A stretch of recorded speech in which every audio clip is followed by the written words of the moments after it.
დღე პირველი დღე უკანასკნელი ირაკლი ღარიბაშვილის პირველი და ბიძინა ივანიშვილის უკანასკნელი დღე პრემიერის რანგში საღამო მშვიდობისა. ეს დიდი პოლიტიკაა, მე ინგა გრიგოლია ვარ. ვიყო პრემიერ-მინისტრი ძალიან დიდი პატივია და ამავე დროს უდიდესი პასუხისმგებლობაა. გავაკეთებ ყველაფერს, რომ ეს დიდი ნდობა გავამართლო და თავდაუზოგავად ვემსახურო ჩვენს ქვეყანას.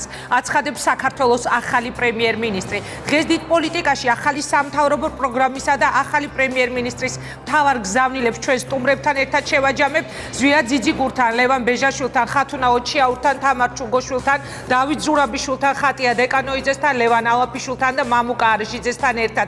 განვიხილავთ დღის მთავარ პოლიტიკურ მოვლენას. ქვეყანას უკვე ახალი პრემიერი ყავს, უпроსწორედ ჯერჯერობით კენჭისყრა არ მომხდარა ამ წუთებში. ფრაქციების ლიდერები გამოდიან ტრიბუნასთან და სულ მალე უმრავლესობა ალბათ სავარაუდოდ 100-დან 100%-ით დაუჭერს მხარს ახალ პრემიერ-მინისტრს. უმცირესობა კი მას ნდობას არ უცხადებს. ზვიად ძიძიგური გვერდება ქუთაისიდან, პარლამენტის შენობიდან. საღამო მშვიდობის ბატონო ზვიად, რამდენიმე წუთი დარჩა ალბათ, არც თუ ისე დიდი დრო, იქამდე ვიდრე უმრავლესობა უყრის კენჭს და დაამტკიცებს ახალ პრემიერ-მინისტრს. რა სიტყვით, რამდენად მოგეწონათ, რამდენად კმაყოფილი ხართ იმ სამთავრობო პროგრამით, რომელიც ღარიბაშვილმა წარმოუდგინა დღეს საქართველოს პარლამენტს? ინგა მოგესალმებით, მივესალმებით ტელემაყურებელს და მინდა განვაცხადო და ვთქვა, რომ ერთადერთი კაცი, ვინც ქვეყანაში ეკონომიკის აშენება დაიწყო, ეს კაცი ბიძინა ივანიშვილი გახდათ. მე მახსოვს ზვიად გამსახურდია მთავრობამ ამის გაკეთება ვერ მოასწრო, შევარდნაძის მთავრობის ეკონომიკური პოლიტიკა იყო, რომ ქარხნები ჯართად გაიყიდა თურქეთში და ახლო-მახლო ქვეყნებში, ჩვენ მეზობელ ქვეყნებში. სააკაშვილის დროინდელი ეკონომიკის მშენებლობა იყო ძირითადად ადმინისტრირება შემოსავლებისა, გადასახადებისა, რომ შემდეგ თავის ჭკუაზე ეს ფულები ეხარჯა და ვფიქრობ, რომ ერთადერთი, რომელმაც დაიწყო ეკონომიკის მშენებლობა საფუძვლიანად, ძალიან სერიოზულად, ბიძინა ივანიშვილია და დღევანდელი მთავრობა, რომელიც არის წარმოდგენილი უკვე ბიძინა ივანიშვილის ხელმძღვანელობით, უკვე კონკრეტული საქმეებით მოვიდა დღევანდელ დღემდე. ეს არის საყოველთაო დაზღვევა, რომელიც საქართველოში ყველა მოქალაქე შეეხო. ესაა უფასო სახელმძღვანელოები, ესაა ტარიფები გაიაფებული, ეს არის სამართლიანი არჩევნები, რომელიც ჩატარდა და პოლიცია, ადმინისტრაციული რესურსი, საბიუჯეტო რესურსი გამოყენებული არ ყოფილა. ესეა მედიაზე ზეწოლების თავის დანებება. ეს არის ძალიან ბევრი დემოკრატიული ცვლილებები, რომელიც სასამართლოს უკავშირდება და ასე შემდეგ. ამიტომ ეს გუნდი, რომელიც ახლა დღეს არის წარმოდგენილი, ეს არის ბიძინა ივანიშვილის გუნდი, პრემიერად ინიშნება ახალგაზრდა კაცი ირაკლი ღარიბაშვილი, რომელიც არის კარგი მენეჯერი და ამ გუნდმა უნდა გააგრძელოს ის საქმე, რომელიც აქვს დაწყებული ბიძინა ივანიშვილს. კი ბატონო, ბატონო, ეს საქმე წარმატებულად გაგრძელდება მათი მხრიდან და აქედან გამომდინარე სულ მხარდაჭერა აქვს. ბატონო, თუმცა მაშინ როდესაც თქვენ ამბობთ, რომ ეს არის ის გუნდი, რომელიც ეკონომიკური პროგრამის წარსდგა და აქ მიღწევებზე საუბრობთ, თქვენი ოპონენტები მთელი 2 დღის განმავლობაში აცხადებენ, რომ ეს არის ყველაზე არაკომპეტენტური და ყველაზე არაკვალიფიციური მთავრობა, რომელიც იმის ნაცვლად, რომ ქვეყნის განვითარებაზე, ეკონომიკური მდგომარეობის გაჯანსაღებაზე საუბრობდეს, არის ორიენტირებული მხოლოდ წარსულზეო. და ძალიან ბევრი ასეთი განცხადება თქვენს ალბათ მოისმინეთ ამ 2 დღის განმავლობაში. ნაციონალური მოძრაობა აცხადებს, რომ ვერც ერთ საკითხზე ქვეყნის განვითარებაზე მათ პასუხი ვერ მიიღეს. მუდმივად მესმის. გისმენ. ესეთი განცხადებები მე მესმის მუდმივად, ოღონდ მესმის ნაციონალური მოძრაობის მხრიდან. ეს არაფერს არ ნიშნავს, უნდა გითხრათ, იმიტომ რომ რაც არ უნდა გააკეთოს ჩვენმა მთავრობამ ნაციონალური მოძრაობა ყოველთვის უკმაყოფილო იქნება. თავარი ეს არ არის, თავარი ის არის, რომ მე მინდა გითხრათ და თქვენს ეთერში მინდა პირველად თქვა ეს, რომ ოქტომბრისთვის ეკონომიკური ზრდის მაჩვენებელი არის 5%-ზე მეტი. და ეს მოხდა იმიტომ, რომ უკვე პოლიტიკური სტაბილურობის ნიშნები, როგორც კი დალაგდა ქვეყანაში, შეინიშნა ქვეყანაში, ბიზნესმა თავისი რეაგირება ამაზე გააკეთა. როდესაც ჩვენ არ აყვავს უკვე პრეზიდენტი, რომელიც რამდენიმე თვის განმავლობაში აცხადებდა, რომ მთავრობა უნდა დაითხოვოს, ადამიანი, რომელიც პირველივე უცხოეთში ვიზიტის დროს აცხადებდა, რომ ქვეყანაში არის ორხელისუფლებიანობა, ადამიანი, რომელიც აცხადებდა, რომ ქვეყანაში მოიმატებს კრიმინალი, ქურდების თარეში იქნება, რომ აქ ბიზნესის გასაქანი არ იქნება, რომ ამბობდა ასევე რომ ჩვენ ევროკავშირის პარაფირების ხელშეკრულებაზე არავინ ხელს არ მოგვაწერინებს იქედან გამომდინარე რომ ქვეყანაში არადემოკრატიული სიტუაცია, როცა ქვეყნის პრეზიდენტი არ არის თავისი ქვეყნის ოპოზიციაში, ეს არის ბიზნესისთვის კომფორტული გარემო და პირველი ნიშანი უკვე გამოჩნდა, როდესაც ოქტომბრის თვეში მინდა გითხრათ კიდევ ერთხელ რომ 5%-ზე მეტი არის და ეს მე ვიცი რომ საქართველოს მოსახლეობისთვის სასიამოვნო მოსასვენია. შეიძლება ჩვენს ოპონენტებს ეს ინფორმაცია მაინც და მაინც არ მოეწონოთ, არ ესიამოვნოთ, მაგრამ თავარია მოსახლეობამ იცოდეს, რომ წარმატებები აუცილებლად იქნება. ჩვენ ყველა ვიცოდით, ბიძინა ივანიშვილი აცხადებდა ამის შესახებ, ყველა ვიცოდით წელიწადს არ იქნებოდა დალხენილი ცხოვრება, სანამ დალაგების პროცესი იყო ეკონომიკის.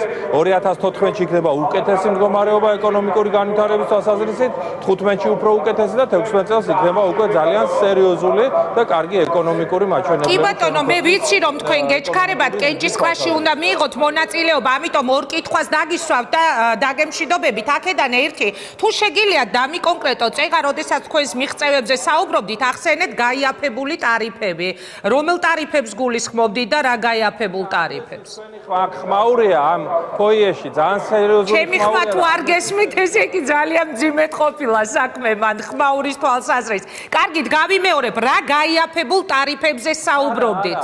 არ არის ძიმედ საქმე, თქვენზე ხმამაღლა მოლაპარაკებებიც აკყვავს აქ პარლამენტში და აქედან გამომდინარე არის ვიცი. კარგით. პასუხი თუ შეიძლება შეკითხვაზე, რომელ გაიაფებულ ტარიფებზე საუბრობდით? დიახ. რომელ ტარიფებზე და დენთან დაკავშირებით და გაზთან. 3-4 თეთრი ვიღაცას გონია რომ ეს არ არის გაიაფებული ტარიფი და მე მინდა მთელ საქართველოს მოსახლეობას უთხრათ რომ 5 თეთრით გაზის გაიაფებამ და 3-4 თეთრით გაიაფებამ ელექტროენერგიის საფასურის გამოიწვია ეს რომ ქვეყანაში ინფლაცია არ არის და მაშინ როდესაც გეგმიურად იყო დაგეგმილი 3%-იანი ინფლაცია, ქვეყანაში 0%-იანი ინფლაცია. ეს სწორედ ენერგომაჩვენებლების შემცირებამ გამოიწვია მთელს პროდუქციაზე ასეთი ტიპის ფასების დარეგულირება. აქედან გამომდინარე, ვისაც გონია რომ ეს არაფერი არ არის, ძალიან დიდი ბოდიში მომითხოვია, მაგრამ ძალიან მნიშვნელოვანია, როცა 15-20%-ით ამცირებ ელექტროენერგიისა და გაზის საფასურს, ეს შეგვიძლია მთელი მსოფლიოს მაჩვენებლებს შევადაროთ და ვნახავთ, რომ ძალიან სერიოზული წარმატებაა. კი ბატონო, და ბოლო კითხვა მინდა დაგისვათ, ყველაზე მთავარი რაც იგივე თქვენი ოპონენტების განცხადებით იყო მაპატიეთ ირაკლი ღარიბაშვილის გამოსვლაში იყო, ისინი ამბობენ სიძულვილის ენა და ტონი, რომლითაც იგი გვესაუბრებოდა და ერთგვარი მუქარა დაინახა ბევრმა, როდესაც ღარიბაშვილმა ყველას მოუწოდა ნაციონალებს რომ დაელოდეთ გამოძიებას.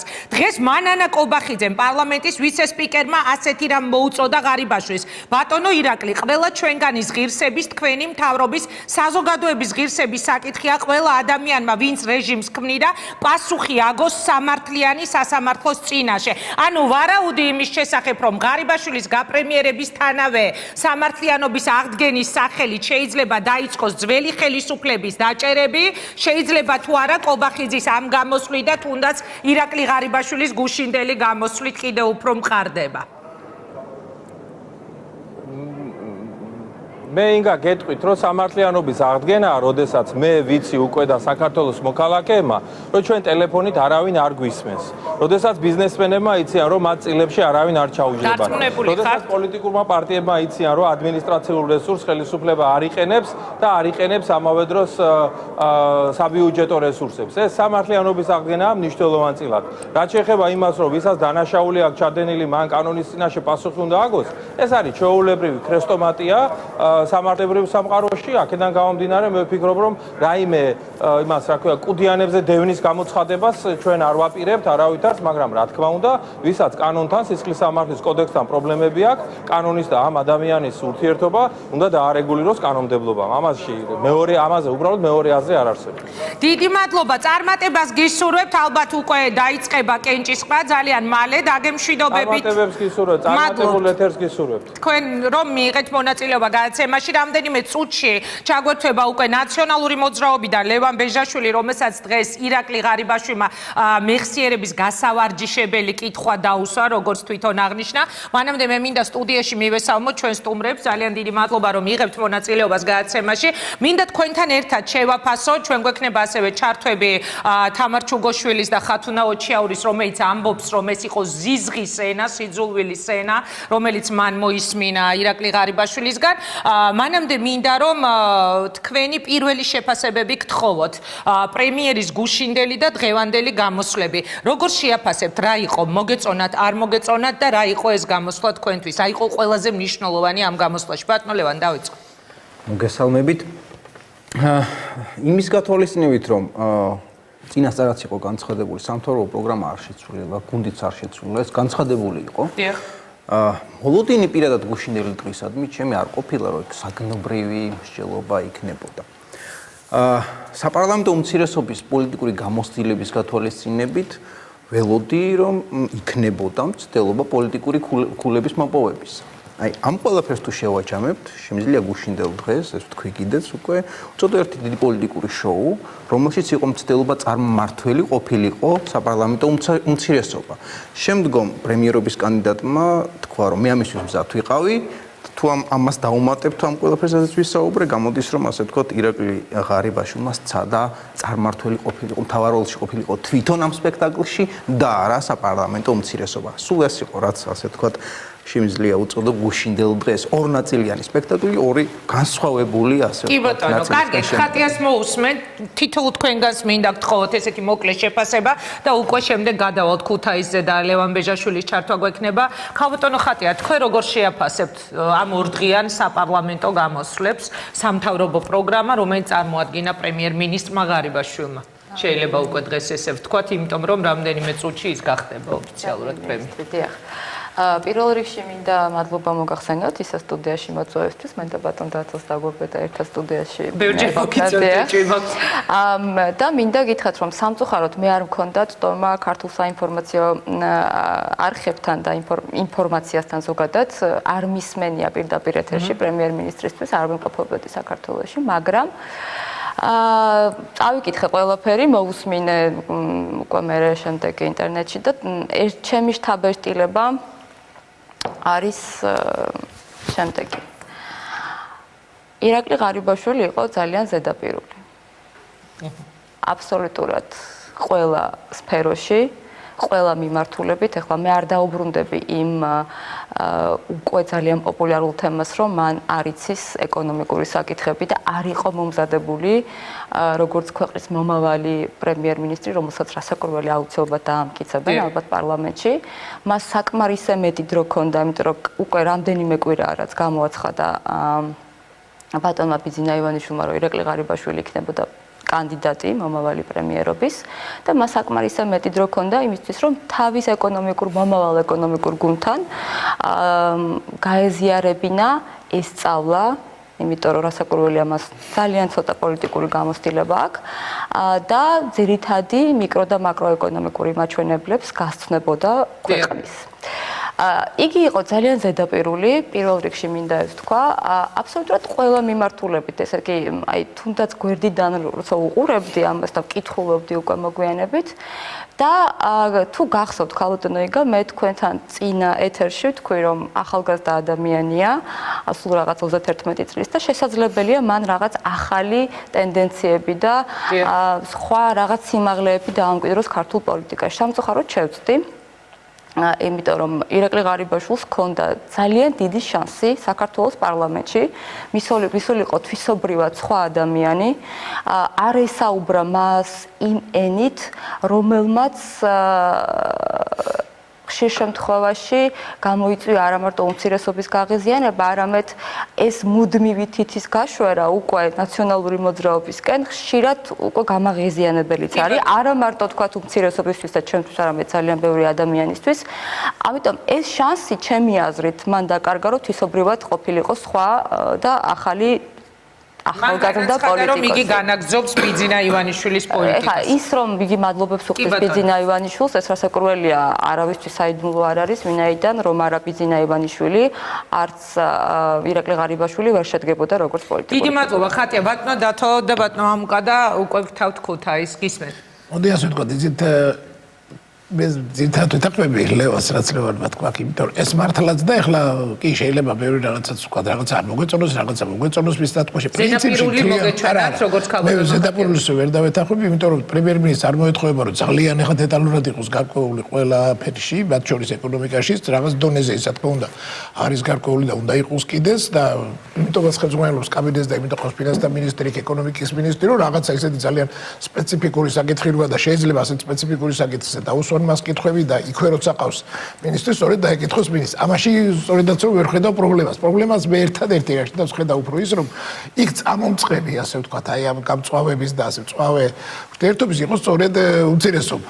მათ თავიანთი ესე იგი აშკარად მომზადებული კითხვებით, აშკარად მიზანი იყო ის რომ რაღაცა მე მგონი ცუდი არ არის. მომზადებული კითხვები არ არის რომ გაერკვიათ რაღაცა და საგნობრივად ელაპარაკათ. არამედ სწორედ ის რომ უფრო ყოფილიყო აი პოლიტიკური რაღაც შეხლა შემოხლა და რაღაც უფრო აი ასეთ იმაში გადაძნელიყო. ბრალდებები მათ შორის ჩემის აზრით უსამართლო ბრალდებებიც და შეიძლება ამაზეც ვილაპარაკო. კი, ამაზე ჩვენ დღეს ძალიან ბევრი ვისაუბროთ. ასე თუ ისე მან თავი გაართვა. კი, ზოგიერთ მომენტში ცოტა აღელდა ზედმეტად შეიძლება ზედმეტად შევიდა აი ამ პოლემიკაში და არ უნდა შესულიყო, მაგრამ ეს ბუა გამოცდილება და წლები ამას მოიტანს თავის თვალიანობაში ვთვლი რომ ასე თუ ისე ამან ჩაიარა გაცილებით უფრო საინტერესოა რა იქნება შემდეგში. რაც შეეხება პროგრამას, ეს პროგრამა ბუნებრივია.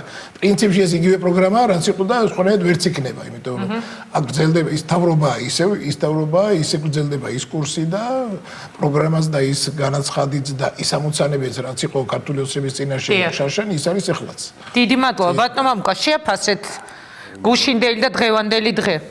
გასაგურველია, ახლა პრემიერ-მინისტრი არ არის ვალდებული ყველა ნიუანსში ერკვეოდეს, მაგრამ ყველა ქვეყნის პრემიერ-მინისტრი, მაგრამ საქართველოსი არა. საქართველოს პრემიერ-მინისტრი ყველაფერში უნდა ერკვეოდეს, იმიტომ რომ საქართველოს ყველა მოქალაქე ყველაფერში ერკვევა და პრემიერ-მინისტრის შესაბამისად. მე ვარ პრემიერ-მინისტრობის კანდიდატი და არ ვარ ვალდებული ვიცოდე თითოეული ნიუანსი, ეს დღეს თქვა მანამსავალ. შეიძლება ნიუანსი საყოფა ცხოვრება ან ისეთი პოლიტიკური რაღაც ისეთი ამბისა, რომელიც შეიძლება არ იცოდეს, მაგრამ ზოგადად ყველაფერი უნდა იცოდეს. და სხვა შორის ახლა გუშინ ხო სპექტაკლი იყო ლევანმა თქვა, მე მაინც რინგი მგონია, სადაც გამოუცდელი მოკრივე აი ამ ასეთი ტიპის დებატებში იყო შედარებით ზედმეტად აგრესიული. ტაქტიკური თვალსაზრისით, ასე ვთქვათ, აგრესიული საქციელმა არ გაამართლა. თუმცა მეორეს მხრივ ვიღაცას მოეწონა, ვიღაცას არა. დღეს აბსოლუტურად სხვანაირი იყო, მე ვთვლი სხვანაირი იყო დღეს ხარიბაშვილი და მე დავინახე რომ მას გარკვეული ასე ვთქვათ საშინაო დავალებაც საშინაო მომზადებაც ჰქონდა გავლილი.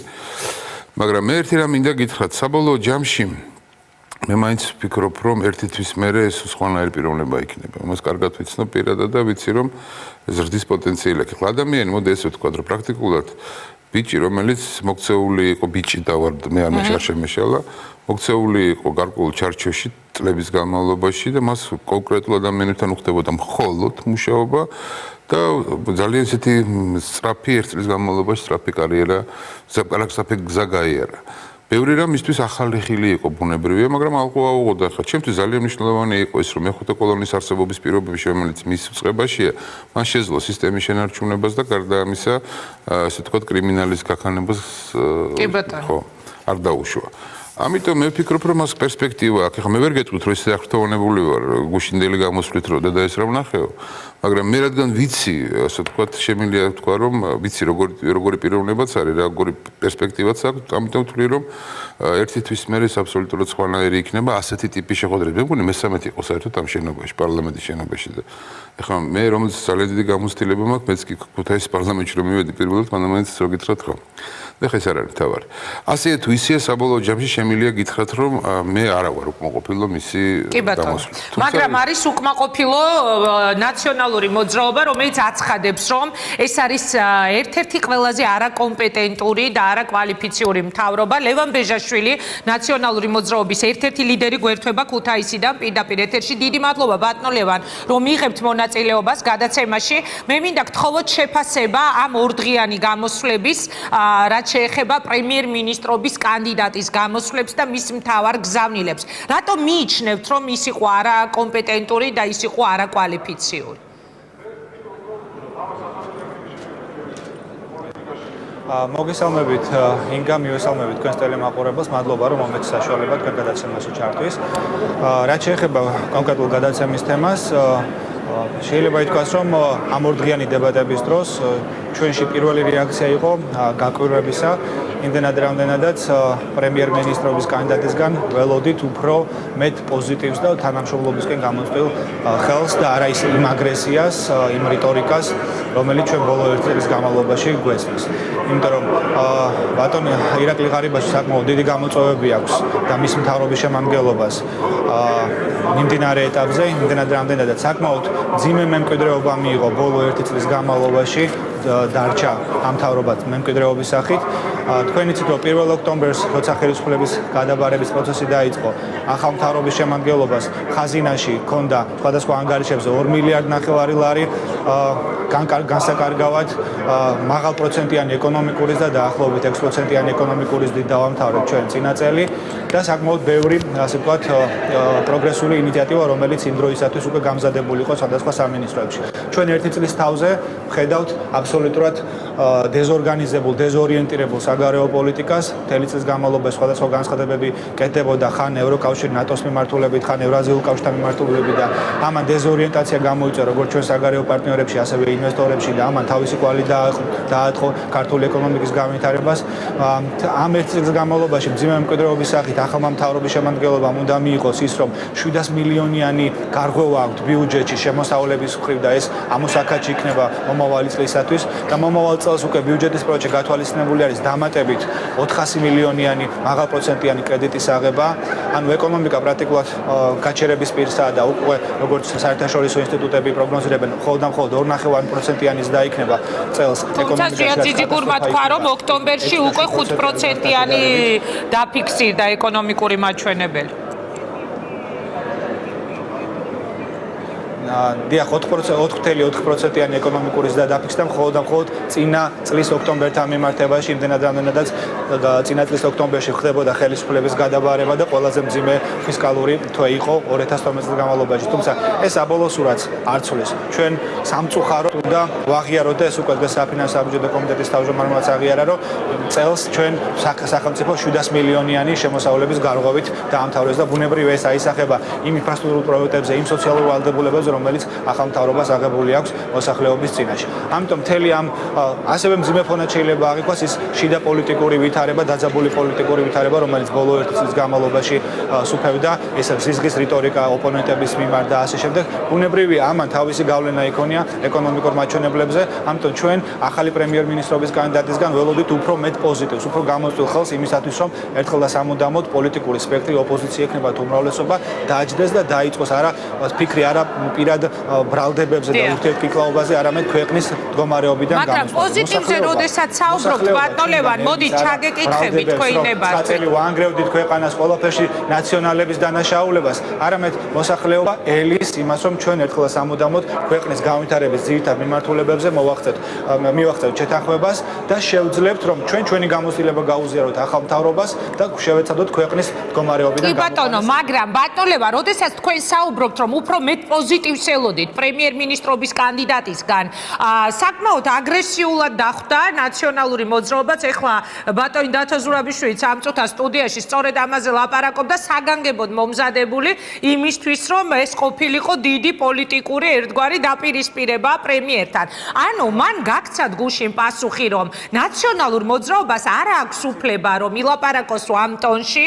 მან გაქცათ პასუხი და შეგახსენათ ამ ორი დღის განმავლობაში, რომ 9 წლის განმავლობაში ძალიან მძიმე დღეში აგდებით ადამიანებს, რომ შეგახსენათ ცოცხები, შეგახსენათ დუბინკები, შეგახსენათ ადამიანის უფლებები და საბოლოო ჯამში გითხრათ, რომ ნუ ნერვიულობთ, უბრალოდ მე არაფერი მაქვს სანერვიულო გაქვთ თქვენ და დაელოდეთ გამოძიებას.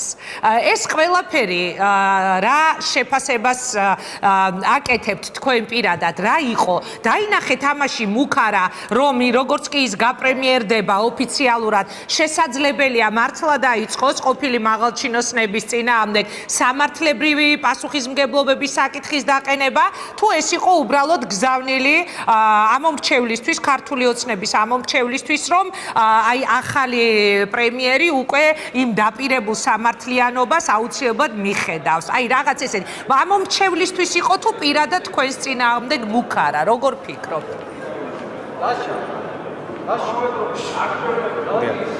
ну, ეხლა გავიგე პირდაპირ რომ დებატებისთვის თუ ემზადები და კონკრეტულ კითხვებს მოამზადებ და კონკრეტულ კითხვებთან დაკავშირებით პასუხებს კვალიფიციურ პასუხსელის თორმეს აგრესიული დახვედრა ყოფილა. ეს საზოგადოებამ განსაჯოს, რომ ამ შემთხვევაში რამდენად ობიექტური არის ესეთი შეფასებები. ჩვენ დიახაც სწორედაც ვემზადებოდით, კონკრეტული კითხვები ჰქონდა, იმიტომ რომ ერთ-ერთი ნაკლი, რომელიც ახალ ხელისუფლებას ჰქონდა მთელი ამ წლის განმავლობაში, არის ის, რომ მათ არ აქვთ კონკრეტული ხედვა თუ როგორ უნდა განვითარდეს ქვეყანა.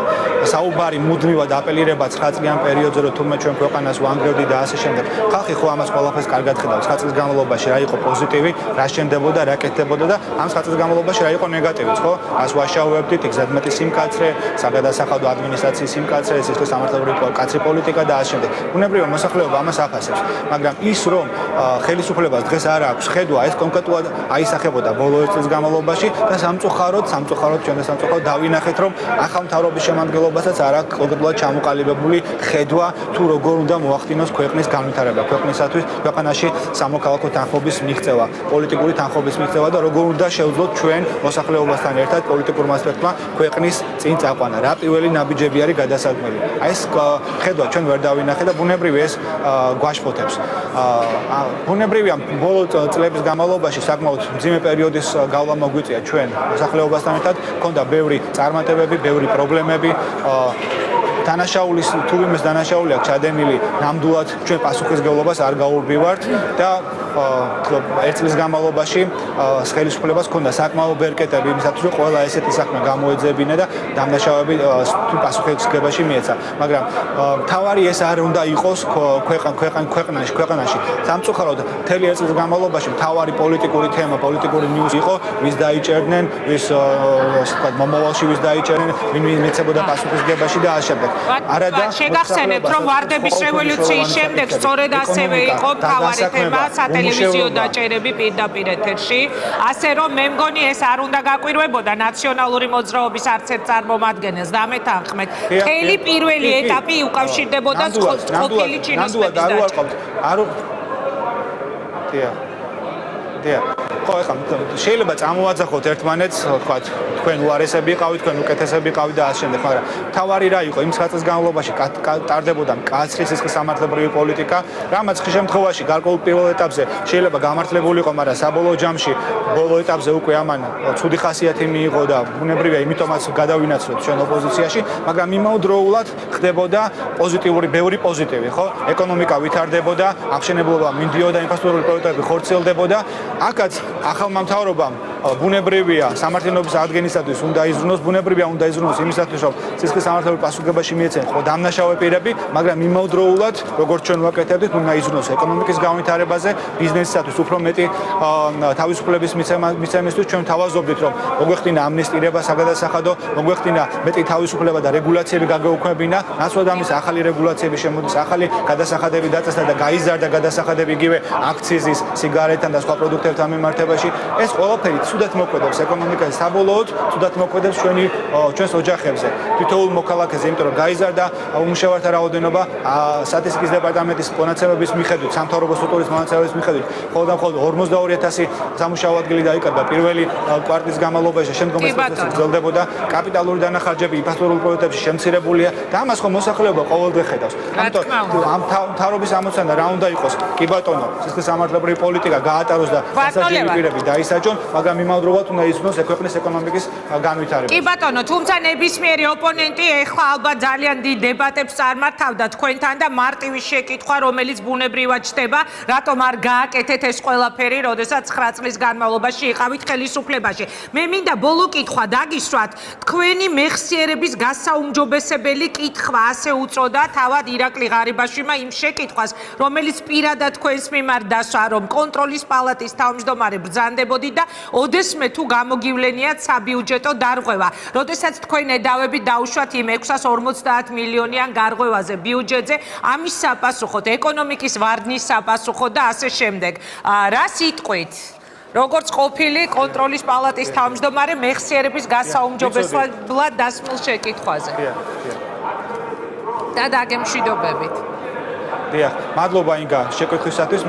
მე ვიცოდი, დარწმუნებული ვიყავი, რომ ამ კითხვას აუცილებლად დამისვადეთ, იმიტომ რომ დარწმუნებული ვარ თქვენს პროფესიონალიზმში, ამიტომ სპეციალურად გადავხედე იმ საარქივო მონაცემებს, რომელიც კონტროლის პალატის საქმიანობის ანგარიშებს ასახავდა და სპეციალურად დავითვალე ბოლო 3 წლის განმავლობაში 2009, 2010, 2011 წლის განმავლობაში კონტროლის პალატამ რამდენი მილიონი ლარი დაუბრუნდა სახელმწიფო ბიუჯეტს კონკრეტული დანახარჯების შემოწმებისას და აშენებისას. ეს ციფრი გახდათ 54 მილიონ რამდენიმე 54 მილიონ რამდენიმე ათასი 50 დაახლოებით 55 მილიონი ლარი მარტო ქეში ფულის სახით შევიდა სახელმწიფო ბიუჯეტში, სადაც ჩვენ დავადგინეთ, რომ არამიზნობრივად იყო ხარჯები გაწეული და ასე შემდეგ და ასე. ასევე დაახლოებით 120 მილიონამდე ლარის დანაზოგი გავაკეთეთ, როდესაც ჩვენ ანალიტიკურ ინფორმაციას ვაგდებით სახელმწიფო უწყობებს, თუ როგორ უნდა დაეზოგათ საბიუჯეტო ხარჯების ეფექტიანი ხარჯვა და ასე შემდეგ და ასე. გარდა ამისა, რამდენიმე ათეული ადამიანი ეს ნამდვილად სატრაბახო ჩემთვის არ არის, ჩვენი დასკვნების საფუძველზე მიეცა ციხის სამართლებრივი პასუხისმგებაში და მე ვიხსენებ ჩვენი არასამთავრობო ორგანიზაციების და საერთაშორისო პარტნიორების რჩევებს, რომ ზედმეტად აგრესიულად გამოვიყურებოდით აუტორული ორგანოსათვის შეუფერებად აგრესიულად გამოვიყურებოდით, როცა კონკრეტულ ციხის სამართლებრივი პასუხისმგებლობას ვითხოვდით და თანამდებობის პირების დასჯას ვითხოვდით. მე აღარ მინდა გვარები ჩამოთვალო იმ პირების, ვინც პასუხისმგებაში მიეცა, დავიცავ გარკვეულ ეთიკის ნორმებს, მაგრამ მინისტრის მოადგილებიც იყო, დეპარტამენტის უფროსებიც იყო და სხვა უამრავი სამწუხაროდ პირიც იყო, ვინც ჩართული იყო გაფლანგვებში, მიტაცებებში, კორუფციულ გარიგებებში და ასე შემდეგ. ამიტომ ამისთვის ჩვენ შეგვიძლია ცალკე გადაცემაც მივუძღვათ და გავაანალიზოთ ის კორუფციული სქემები და ახალი მეთოდები, რომელიც ჩვენ სიამოვნებით მოგიწევთ გადაცემაში ამ თემებთან დაკავშირებით. მე თვითონაც მაქვს ბევრი კითხვა, რომელსაც დაგისვამდით. წარმატებას გისურვებ, დიდი მადლობა რომ მიიღეთ მონაწილეობა გადაცემაში. ეს იყო ლევან ბეჟაშვილი ქუთაისიდან. მაშინ მე ისევ სტუდიაში მინდა დავსვა კითხვა. ბატონო დათო, თქვენი კომენტარის ერთგვარი გაგრძელება იყო, ამიტომ მოდით ახლა დავიწყებ თქვენგან. რა ცუდია? პირველად გავიგეო, ახლა ბატონმა ბეჟაშვილმა თქვა, მეც დაგისვით წეგან ეს კითხვა, რომ თურმე როცა ახალ პრემიერს ამტკიცებ, როცა მთავრობა მოდის, საგანგებოდ ემზადება მისი პოლიტიკური ოპონენტი. რატომ მოგეჩვენათ, რომ ეს რაღაც ცუდი იყო? არა, სპეციალისტებით არ მithქვია, მე უბრალოდ ფაქტი აღვნიშნე, რომ მომზადება იყო იმდენად არა ისო საგნობრივად რაღაცა გაერკვია და პასუხი მიიღო და არა იმისთვის, რომ რაღაცნაირად წობიდან გამოეყვანა ელემენტარულად ნერვები აიშალათ კაცისთვის. ასე მგონია. ეხლა მოდით რა ერთ რამეს ვიტყვი ცოტა გვერდზე. კი ბატონო. მე საერთოდ არ ვარ მომხრე, რა ძალიან კატეგორიულად არ ვარ მომხრე. შეიძლება ითქვას, რომ წამოაძახო რაღაცას რაღაცეები წარსულისკენ იყო და რაღაცნაირად არ იყურებოდა წინ და მე ვფიქრობ, რომ ნებისმიერი პოლიტიკური ძალებაც მოდის ხელისუფლებაში პირველ რიგში მომავალზე უნდა იყოს ორიენტირებული. მაგრამ მეორე მომენტია, იცით ახლა იყო მაგალითად აი ლიტვის პრემიერ-მინისტრი იყო ყოფილი ცეკას მდივანი. ყოფილი ცეკას მდივანი იყო კომუნისტური პარტიაში, იყო ცეკას მდივანი ბრაზაუსკასი. მაგრამ იყო შემდეგ დამოუკიდებელი ლიტვაშიც პრემიერ-მინისტრი და დამოუკიდებელი ლიტვასაც ემსახურებოდა. მაგრამ ის იმას კი არ ამბობდა, რომ მე საბჭოთა კავშირის დროს რო ვიყავით, ის საბჭოთა კავშირი იყო გადასარევი, ცეკა იყო გადასარევი, ანუ კარგ რაღაცებს ვაკეთებდით და თქვენ რას ვიკეთებთ. ანუ მას აღიარება იმისი, რომ იგივე საბჭოთა რეჟიმს ჰქონდა დანაშაულებები ჩადენილი.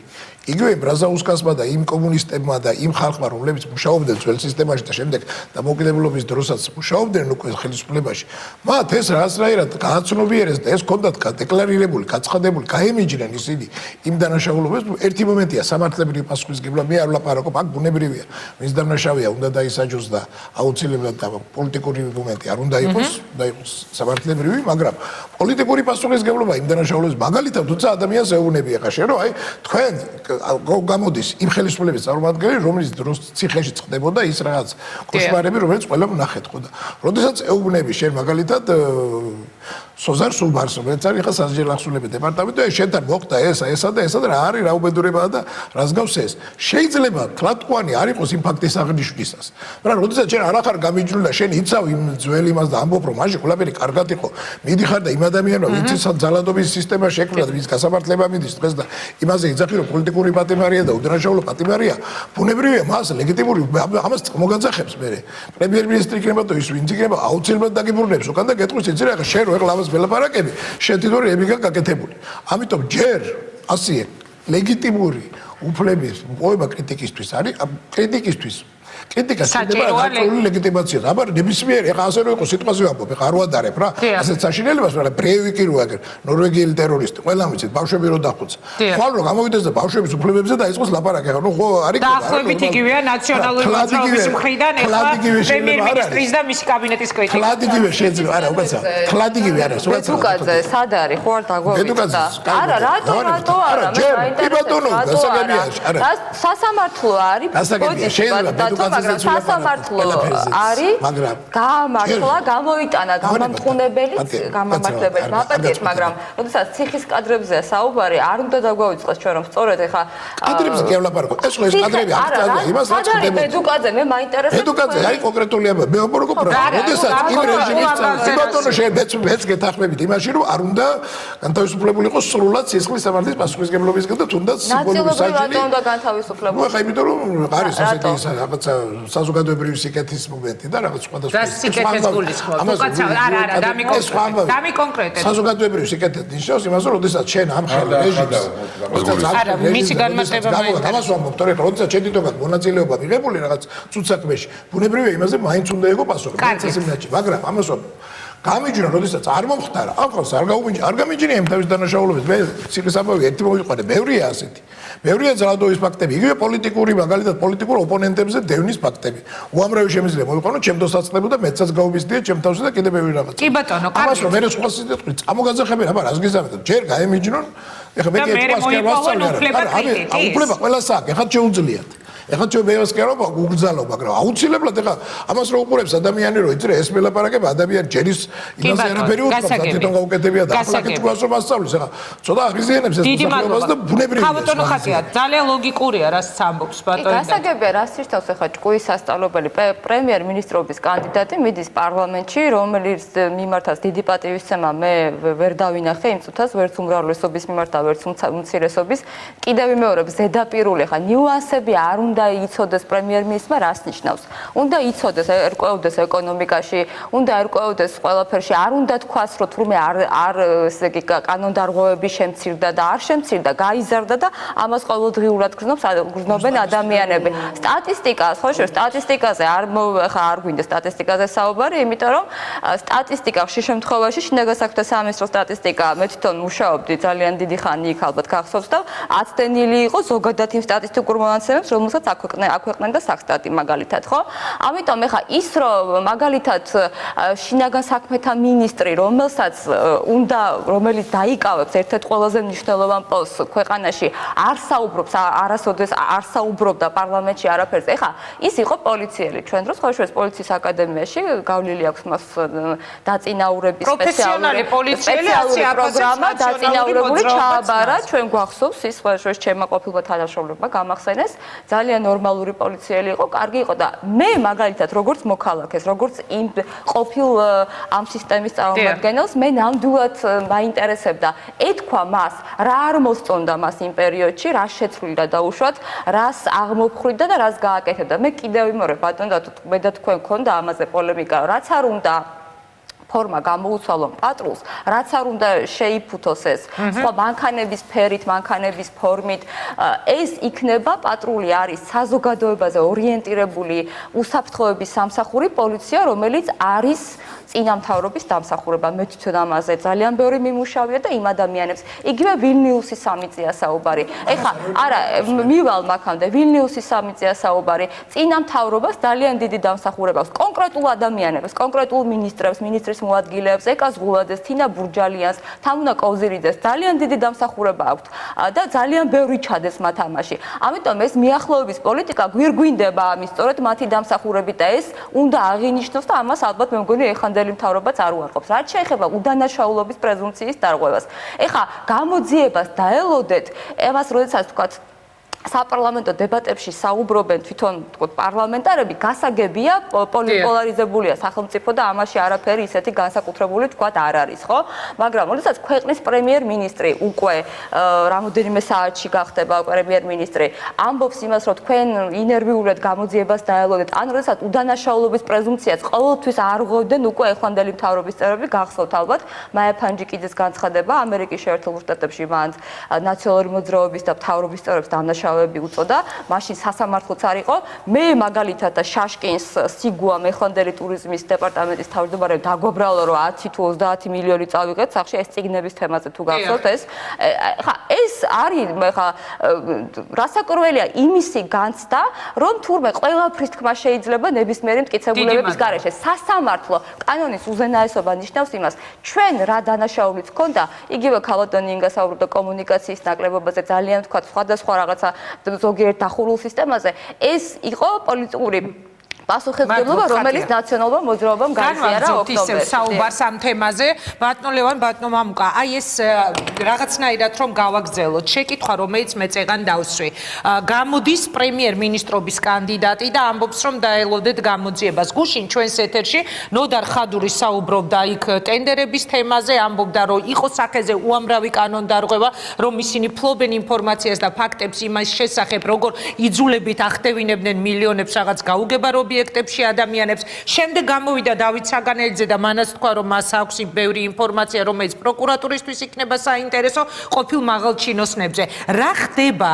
დაინახეთ თუ არა თქვენს რომ შესაძლებელია ღარიბაშვილის გაპრემიერებას მოყვეს აი ამ ყოფილი მაღალჩინოსნების, ყოფილი ხელისუფლების წარმომადგენლების წინააღმდეგ ძალიან ბევრი სისხლის სამართლის საქმის აღძვრა. დაჭერების თემა.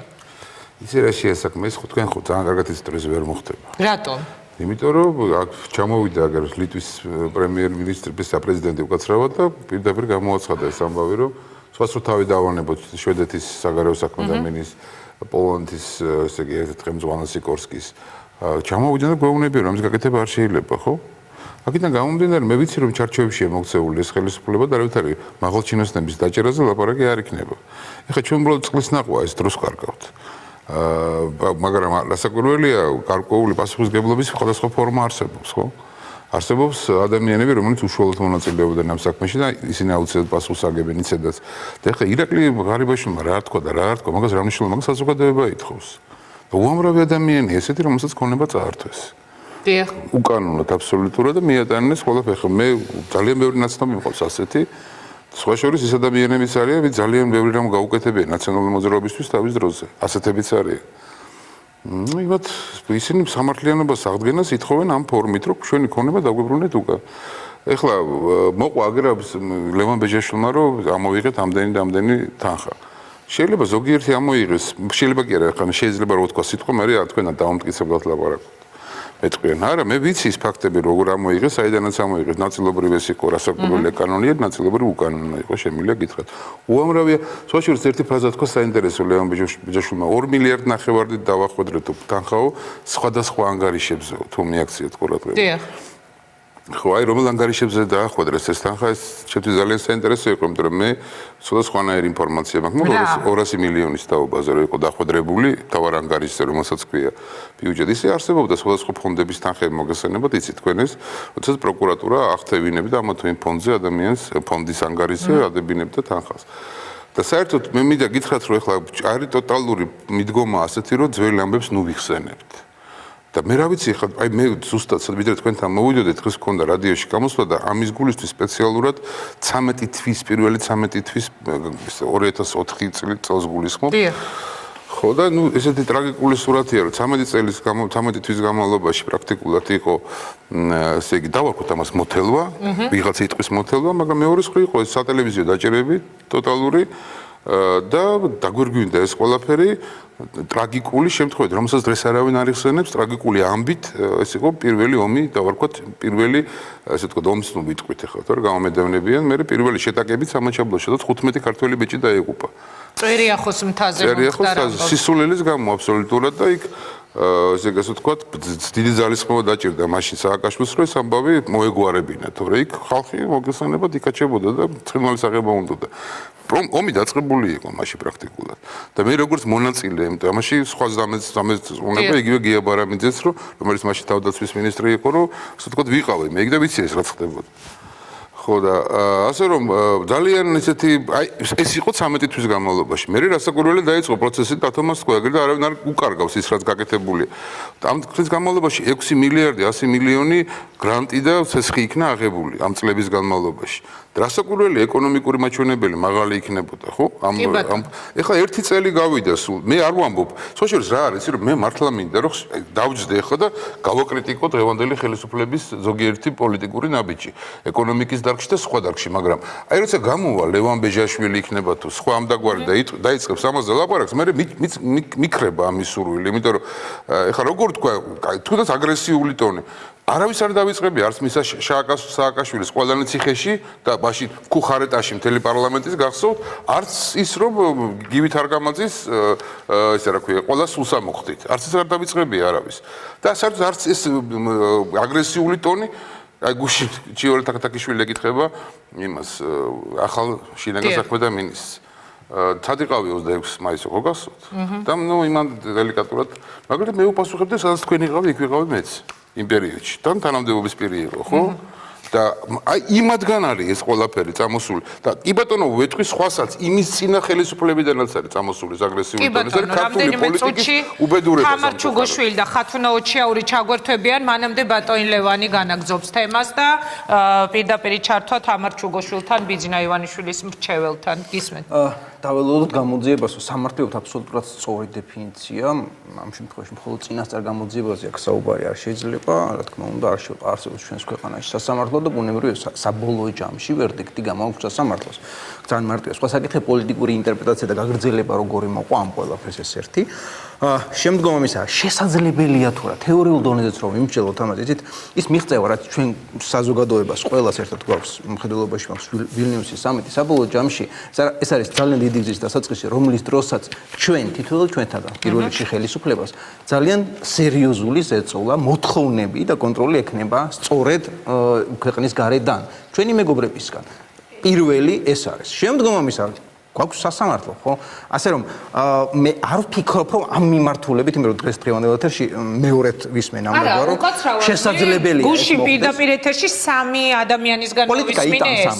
პირველ რიგში ეს იყო ირაკლი ღარიბაშვილი, რომელმაც უთხრა პირდაპირ ნაციონალურ მოძრაობას, რომ ბევრი რამ იქნება გამოძიებული ელიტარული კორუფციიდან დაწყებული სხვა ფაქტები დამთავრებული, ნოდარ ხადური, რომელმაც პირდაპირ თქვა და დავით საგანელიძე. დღეს გამოვიდა გამოძიებული თუ მე დაჟილი გამოძიებას დაელოდეთ. გამოძიება და შეფასება შეიძლება მიეცეს, ეს არ ნიშნავს რომ ვიღაცას ქუჩა დაუწყებს. უკაცრავად, მაშინ ისევ დღევანდელი მანანა კობახიძე ყველა ადამიანმა, ვინც რეჟიმს ქმნიდა, პასუხი აგოს სამართლიანად, ესა მოწოდება ახალი პრემიერისთვის სამართლიანი სასამართლოს წინაშე. იმ ადამიანის ანუ ხელოვნურად ეს კითხვა არ დამისვამს. იმ ადამიანის მიმართ, სხვათა შორის ამას გავაგრძელებ ძალიან მოკლედ, მნიშვნელოვანია.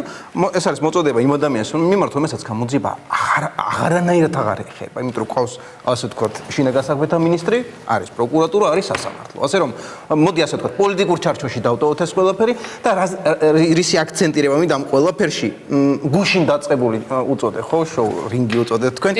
დღეს გაგრძელდა სულ სხვა მიმართულებით და არ მინდა ასე ვთქვათ, რომ ეს დაიკარგოს ის მნიშვნელობა, რაც სულ რამდენიმე დღეა რაც ხდება.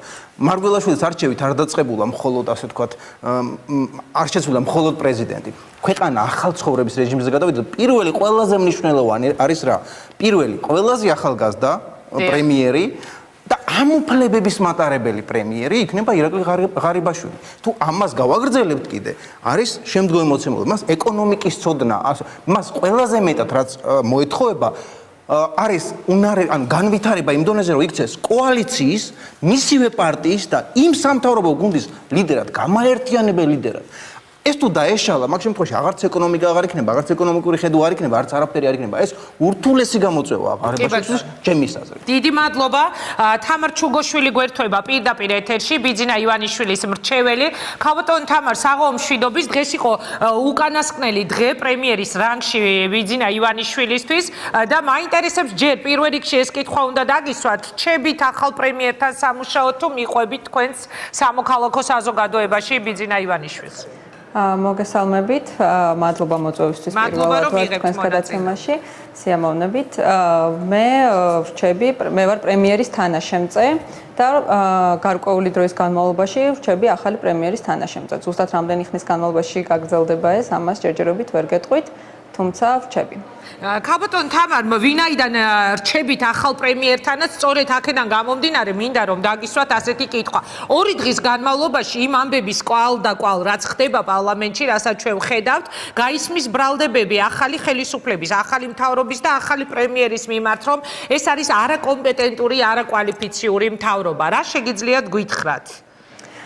მე შემიძლია ჩემს სფეროში ვისაუბრო, ანუ ადამიანის უფლებების და დემოკრატიული პროცესების თვალსაზრისით შედეგებზე უნდა ვისაუბროთ ალბათ პირველ რიგში და რა თქმა უნდა, იმიტომ რომ მაგალითად უკაცრავად ჩაგეჭრებით და შემდეგ არ შეგაწყვეტინებ, მაგალითად იგივე ხათუნა ოჩიაური, რომელიც თქვენ შემდეგ ჩაგვერთვება გადაცემაში, ამბობს, რომ აბსოლუტურად არადემოკრატიული ის ტონი, რითიც ესაუბრებოდა ახალი პრემიერი, ოპონენტების ზიზღი გამოვლენილი, თქვენ როგორც უფლებადამცველმა, როგორც სამართალმცოდნემ, რა დაინახეთ, რომ ქვეყანაში შესაძლებელია დაიწყოს მართლა არადემოკრატიული მიმართულებები? მე მგონი ცოტა სასაცილოა ამის ინტერპრეტირება იმდაგვარად, რაგვარადაც ხამ წუთში მოხდა.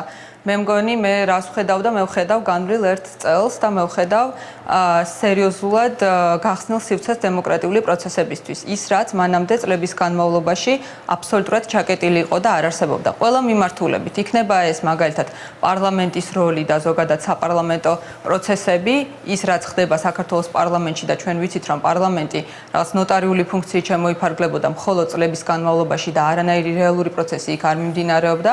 ჩვენ ხედავთ როგორ ძლიერდება ნელ-ნელა პარლამენტის როლი და მათ შორის იძენს მაკონტროლების ფუნქციას, რაც სასიცოცხლოდ მნიშვნელოვანია და ეს კიდევ უფრო გაძლიერდება საკონსტიტუციო რეფორმის შედეგად.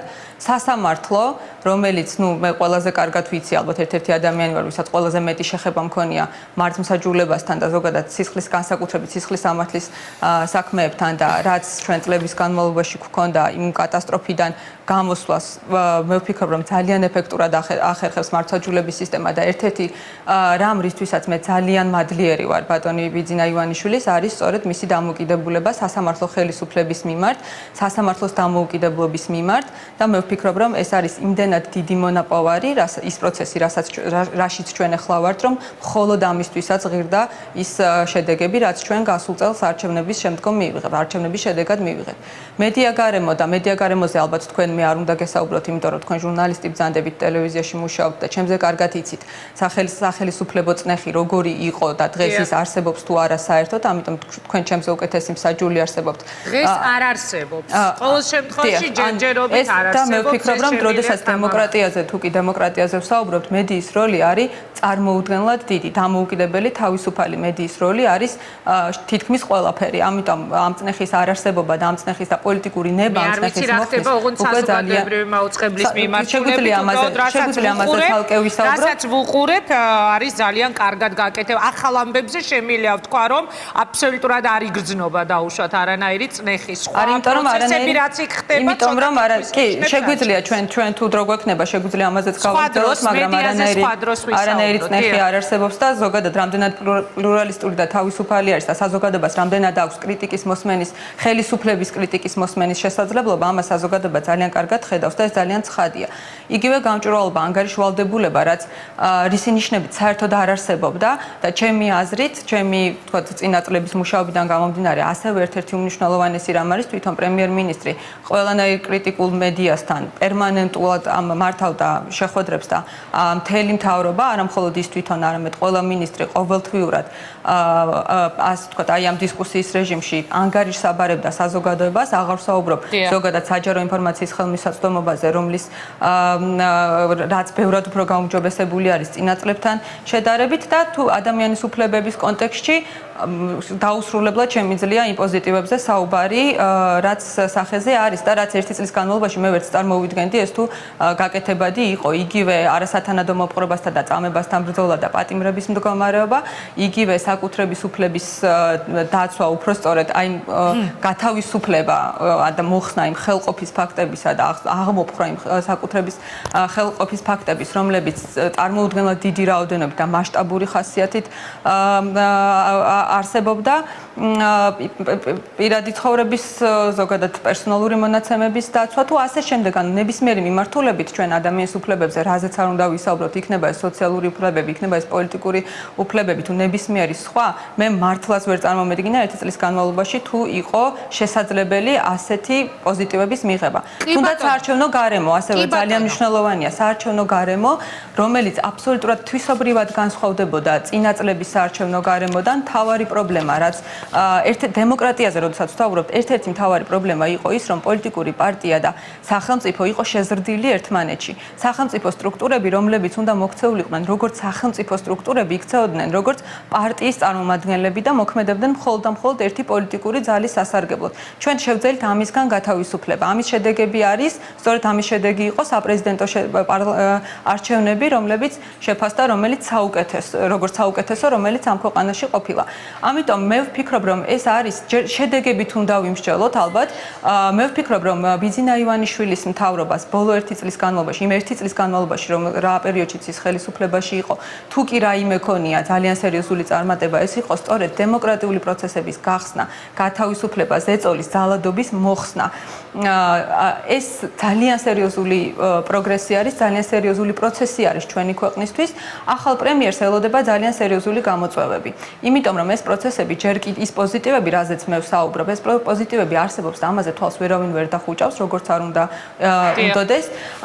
ცოტა აი დღევანდელ დებატებში მაგალითად ერთი ესეთი რაღაც მომხვდა ძალიან ყურში, იმიტომ რომ ერთ-ერთი დეპუტატი პრემიერების კანდიდატს ეუბნებოდა, რომ ადანაშაულებდა სასამართლოზე ზეწოლაში და მაგალითად მოიყვანა, რომ გამოსაცდელი ვადით დანიშნეთო, შემოიღეთო გამოსაცდელი ვადაო და ეს მოსამართლის დანიშვნისთვის და ეს ძალიან სასაცილოა, იმიტომ რომ გამოსაცდელი ვადა მოსამართლისთვის 2010 წელს იქნა შემოღებული სწორედ ნაცმოძრაობის მიერ და ჩვენ დღეს სხვა გზა არ გვქონდა გარდა იმისა, რომ შედიოდა კონსტიტუცია ძალაში და ამოქმედა ის ჩანაწერი, რომელიც მათ ჩადეს. ამიტომ ამის გადაბრალება ღარიბაშვილისთვის და თქმა, რომ ის ახორციელებს ზეწოლას, ანუ არაფერში არ ჯდება, მე მგონი. ზოგადად კრიტიკა და ოპოზიციის როლი არის ძალიან მნიშვნელოვანი დემოკრატიულ პროცესებში. ოპოზიციას როგორც ასეთი არსრულებს დემოკრატიაში ძალიან მნიშვნელოვან როლს, მაგრამ ჩემი სურვილი იქნებოდა, რომ ეს რაღაც მარაზმში კი არ გადავიდეს მათი მოქმედება, არამედ იყოს ეს მარაზმია, როდესაც ჩვენ თვითონ მიიღებ რამდენიმე წლის წინ ძალიან ცუდ ჩანაწერს კონსტიტუციაში და მე ამას დააბრალებ სხვას და ძალიან ბევრი ასეთი რამ მოვისმინე მე დღეს, ანუ არაფერში არ ჯდება საერთოდ. ამიტომ მე ვისურვებდი, რომ ოპოზიცია იყოს თემა კრიტიკული, ძალიან კრიტიკული, ოღონდ იყოს საგნობრივად კრიტიკული და ამითი დაეხმაროს ზოგადად ქვეყანასაც, ხელისუფლებასაც და საზოგადოებასაც წინსვლაში. სწორედ ამას თხოვდა ბატონი ივანიშვილი ამ თვეების განმავლობაში ოპოზიციას, როდესაც ამბობდა, რომ რიტორიკის შეცვლაზე ესაუბრებოდა და ეუბნებოდა, რომ კრიტიკა სასარგებლოა, მაგრამ უნდა იყოს თემატური და არა ისეთი რამ, რაც თვითონ გააუჭა სხვას დააბრალდეს. ერთადერთი ეს არის სასურველი, თორე დანარჩენს მომავალი გვაჩვენებს, ახალ მთავრობას ელოდება ძალიან სერიოზული გამოწვევები, იმიტომ რომ ის შედეგები, რაც ჩვენ მივიღეთ, არის მყიფე, ამას ჭირდება გამაგრება, ჭირდება დემოკრატიული ინსტიტუტების მშენებლობა, ეს ნიშნავს ძალიან რთული რეფორმების წარმართვას და განხორციელებას, ეს მარტივი პროცესი არ არის და მე მინდა წარმატება უსურვო ღარიბაშვილსაც და მის ახალ მთავრობას. ძალიან დიდი მადლობა, ის იყო თამარ ჩუგოშვილი, პირდაპირ ეთერში გვერდება ხათუნა ოჩიაური და შემდეგ ისევ სტუმრებს დაუბრუნდები სტუდიაში. უნდა იყოს ოპოზიციის კრიტიკა ჯანსაღი. ეს არის დღეს ხელისუფლების ყველა წარმომადგენლის მხრიდან გაჟღერებული ფრაზა. ანუ თქვენ არ გაქვთ უფლება, როგორც ნაციონალური მოძრაობის წარმომადგენლებს, რომ აკრიტიკოთ ხელისუფლება და მათკენ გაიშვიროთ ხელი, მაშინ, როდესაც 9 წლის განმავლობაში დაუშვათ სწორედ ნაციონალური მოძრაობა ჩადიოდა იმ ყველაფერს, რასაც ჩადიოდა. საღამო მშვიდობის, ქალბატონო ხათუნა, გისმენთ. გამარჯობა. ესე იგი მოგესალმებით, არ ვიცი, დამნაშავე ოჩიაური. თუ ვკითხავთ ჩვენს დღევანდელ ხელისუფლებას და მის წარმომადგენლებს, როდესაც აქ ჩემი ოპონენტი საუბრობდა, რომ სასაცილოა ჩვენი შენიშვნები და ბიძინა ივანიშვილი თურმე ჩვენ მოგვიწოდებდა, რომ რიტორიკა იყოს საგნობრივი, ძალიან ვთხოვდი მას, რომ კარგად გაახსენდეს მისი სწორედ ეს რეპლიკა, რომ მაშინ შეწყდება პროკურატურასთან რიგები, როდესაც ჩვენ შევიცვლით რიტორიკას. და სწორედ ეს იყო ის გამონათქვამი, რომელმაც რა თქმა უნდა ჩვენი გარკვეული შეფასებები მიიღო იმასთან დაკავშირებით, რომ თურმე ჩვენი რიტორიკაზე არის დამოკიდებული იმ საქმეების წარმართვა, რომლებსაც ისინი წარმართავენ პოლიტიკური ოპონენტების მიმართ. სწორედ ამიტომ ვფიქრობთ, რომ ეს არის პოლიტიკური ოპონენტების მიმართ წარმართული საქმეები და არა იმიტომ, რომ ჩვენ ვთვლით, რომ რაიმე არ უნდა იყოს გამოძიებული. ჩვენ სულ ვამბობთ მუდმივად, რომ გამოიძიეთ ნებისმიერი საქმე, ოღონდ პოლიტიკისგან გამიჯნეთ ეს სამართლებრივი საკითხები. რანაირად უნდა გაიმიჯნოს? ქალბატონო ინგა, ზუსტად მაგაზე გელაპარაკებით, როგორ უნდა გაიმიჯნოს? ზუსტად მაგის თქმას ვაპირებ. ისე უნდა გაიმიჯნოს, რომ პოლიტიკური ფიგურები, მაღალი თანამდებობის პირები არ უნდა არღვევდნენ უდანაშაულობის პრეზუმპციას და წინასწარ არ უნდა აცხადებდნენ დამნაშავეებად ადამიანებს, რომლებზედაც საქმეც კი არ არის ჯერ აღძრული. არ უნდა ემუქრებოდნენ მათ, უნდა წყნარად გამოიძიონეს საქმეები და ძალიან ბევრი საქმე, რომელიც ძალიან დიდი ხმაურით დაიწყო და წინასწარ იყო გაცხადებული ბევრი წარმომადგენლის მხრიდან, რომ აი მონსტრები ყავთ დაჭერილი და ეხლა ნახეთ რა მტკიცებულებებია და როგორ მოხდება ამ დანაშაულის დამტკიცება. ძალიან ბევრი ესეთი საქმე სრულიად გაქრა და სასამართლომ გამოიტანა გამამართლებელი განაჩენი. ესეა თუ არა?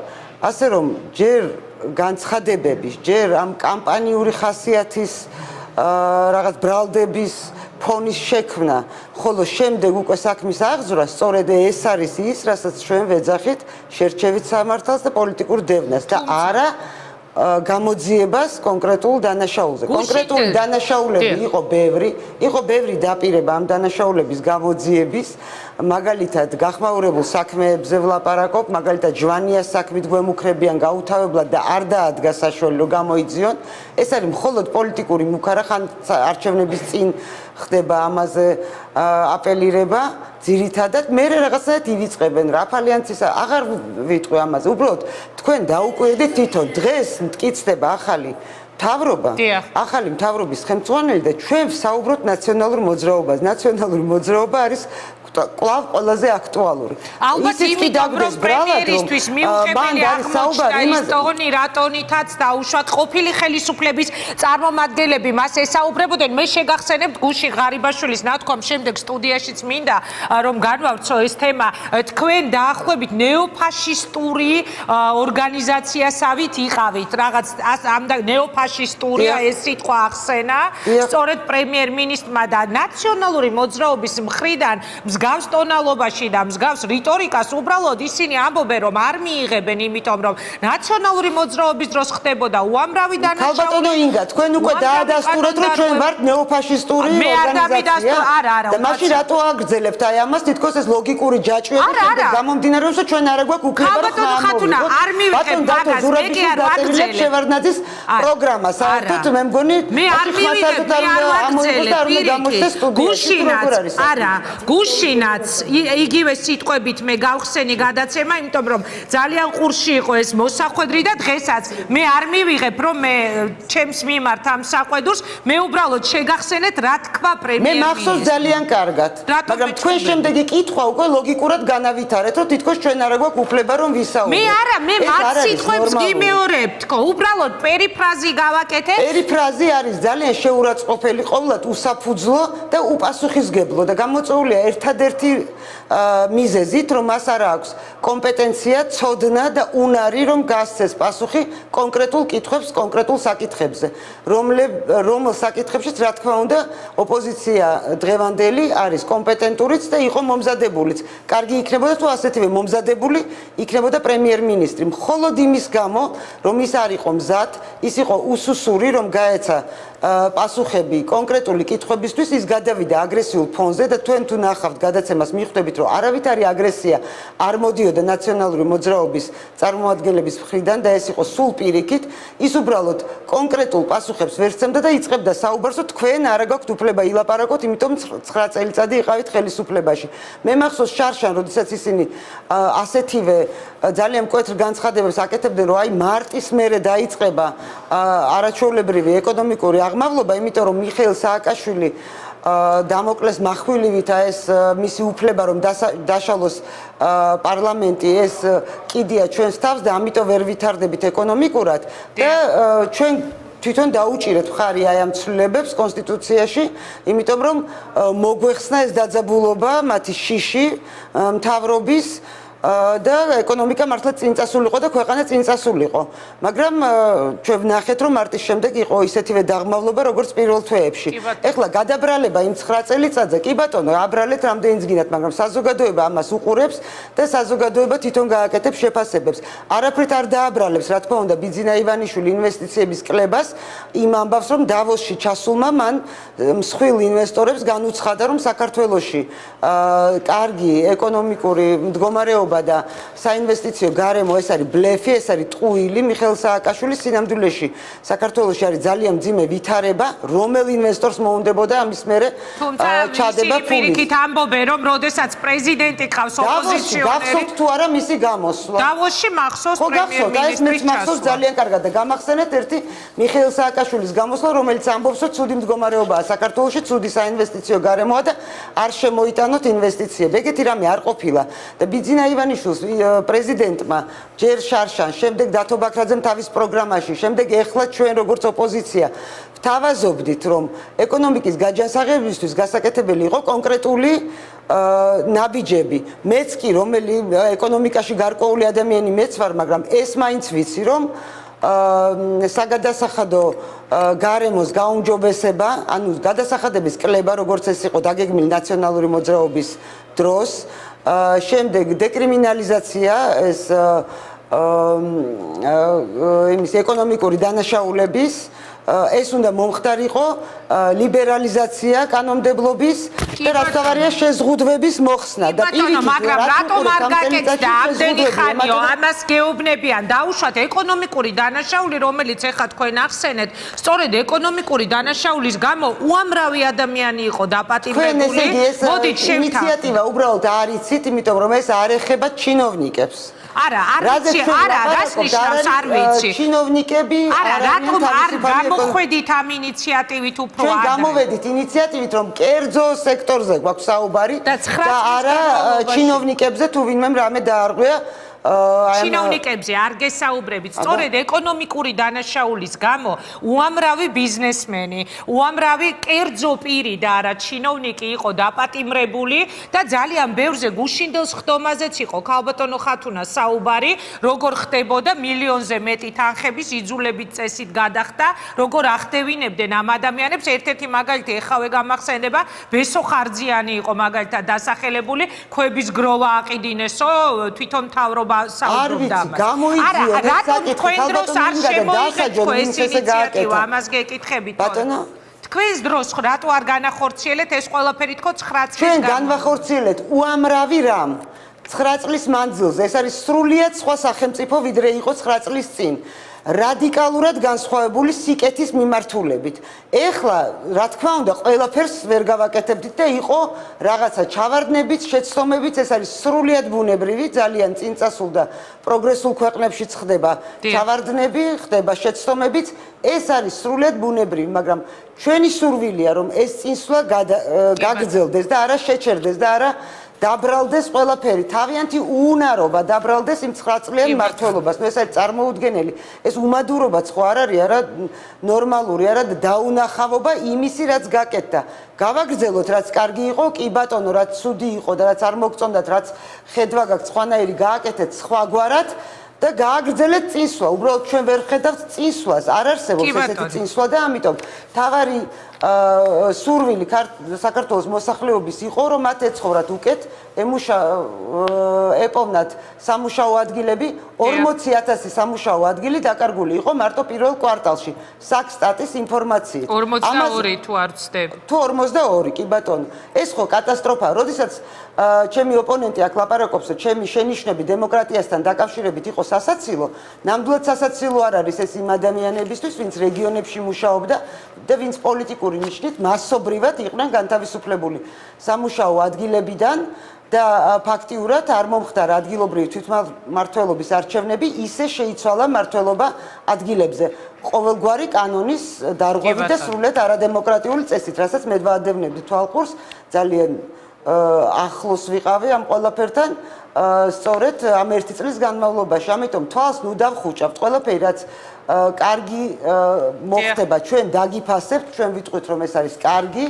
მხარსაც დაუჭერთ, არაერთი შემთხვევა იყო წლევანდელი პარლამენტის ცხოვრებაში, როდესაც უმცირესობა მხარი დაუჭირა უმრავლესობის კანონპროექტებს, შემოთავაზებულ რაღაც ინიციატივებს, თუ ეს ჩაითვალა, რომ სახელმწიფოსთვის არის სასიკეთო, ხოლო რაც იქნება ნაკლი, ამაზე ჩვენ ვისაუბრებთ აუცილებლად და ამის უფლებას ვერავინ ვერ წაგვართმევს, რაც არ უნდა დაგვემუქრონ ამის მიუხედავად. წარმატებას გისურვებთ, ქალბატონო ხათუნა, დიდი მადლობა რომ მიიღეთ გადაცემაში მონაწილეობა. მე კიდევ ერთხელ მინდა ხაზი გაუსვა, როდესაც ვახსენე სიტყვა ნეოფაშისტური, მე გავიმეორე პრემიერ-მინისტრობის კანდიდატის მიერ გაკეთებული შეფასება ნაციონალური მოძრაობის მიმართ და ეს არაფრით არ იყო ჩემეული შეფასება. მე ვფიქრობ ასე თუ არ ვფიქრობ, ეს დღევანდელი ჩემი ნათქვამი არანაირად არ ნიშნავდა, რომ ეს იყო ჩემი შეფასება. გადმოვიდეთ სტუდიაში, მოდით ბატონო დავით.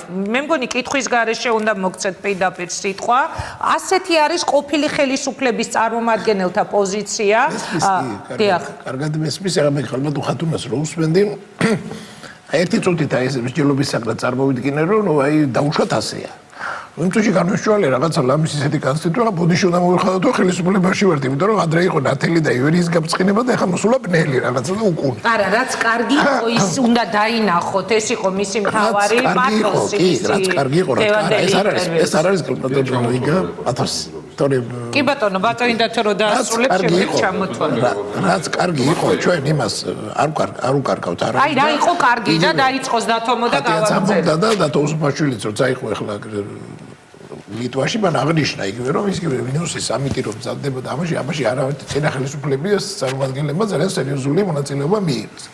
პოზიტივში ვთვლით, მაგრამ პატრულის შექმნას იმ კორუმპირებული ავტოინსპექციის ნაცვლად იგივე დოკუმენტაციის გამარტივება და ბევრი რაღაცა შეიძლება ასე ვთქვათ, მაგრამ არის კი ინფრასტრუქტურული პროექტების და ბევრი რაღაც, მაგრამ მდგომარეობის განსაზღვრა საქართველოსი განსაკუთრებით 2008 წლამდე რეგიონალური თვალსაზრისით. ბევრი რაღაც შეიძლება, მაგრამ არის კი ეს იმის საპირწონე მთლიანობაში რო ავიღოთ, აი იმ ტოტალური წნეხის, რაც ყოველი ჩვენგანი, ყოველი ადამიანი, ვინც ვიყავით განსაკუთრებით ისინი, ვინც ხელისუფლების ასე ვთქვათ ოპოზიციაში ვიყავით, ოპოზიციურად განწყობილი ვიყავით, გძნობდით იმ ტოტალური თვალთვალის, ყურადღების, მოსმენის, აი მართლა სამსახურიდან ხალხის დათხოვის მიტინგებზე რო სურათებს უღებდნენ კამერიდან, მე რომ ეს გადაეცემოდათ და რიგდებოდა სახელმწიფო სამსახურიდან თუ ავიბების სული. იმ უამრავი 9-10 წევრი ყავდა მარტო ჩვენი პარტიიდან, რესპუბლიკური პარტიიდან.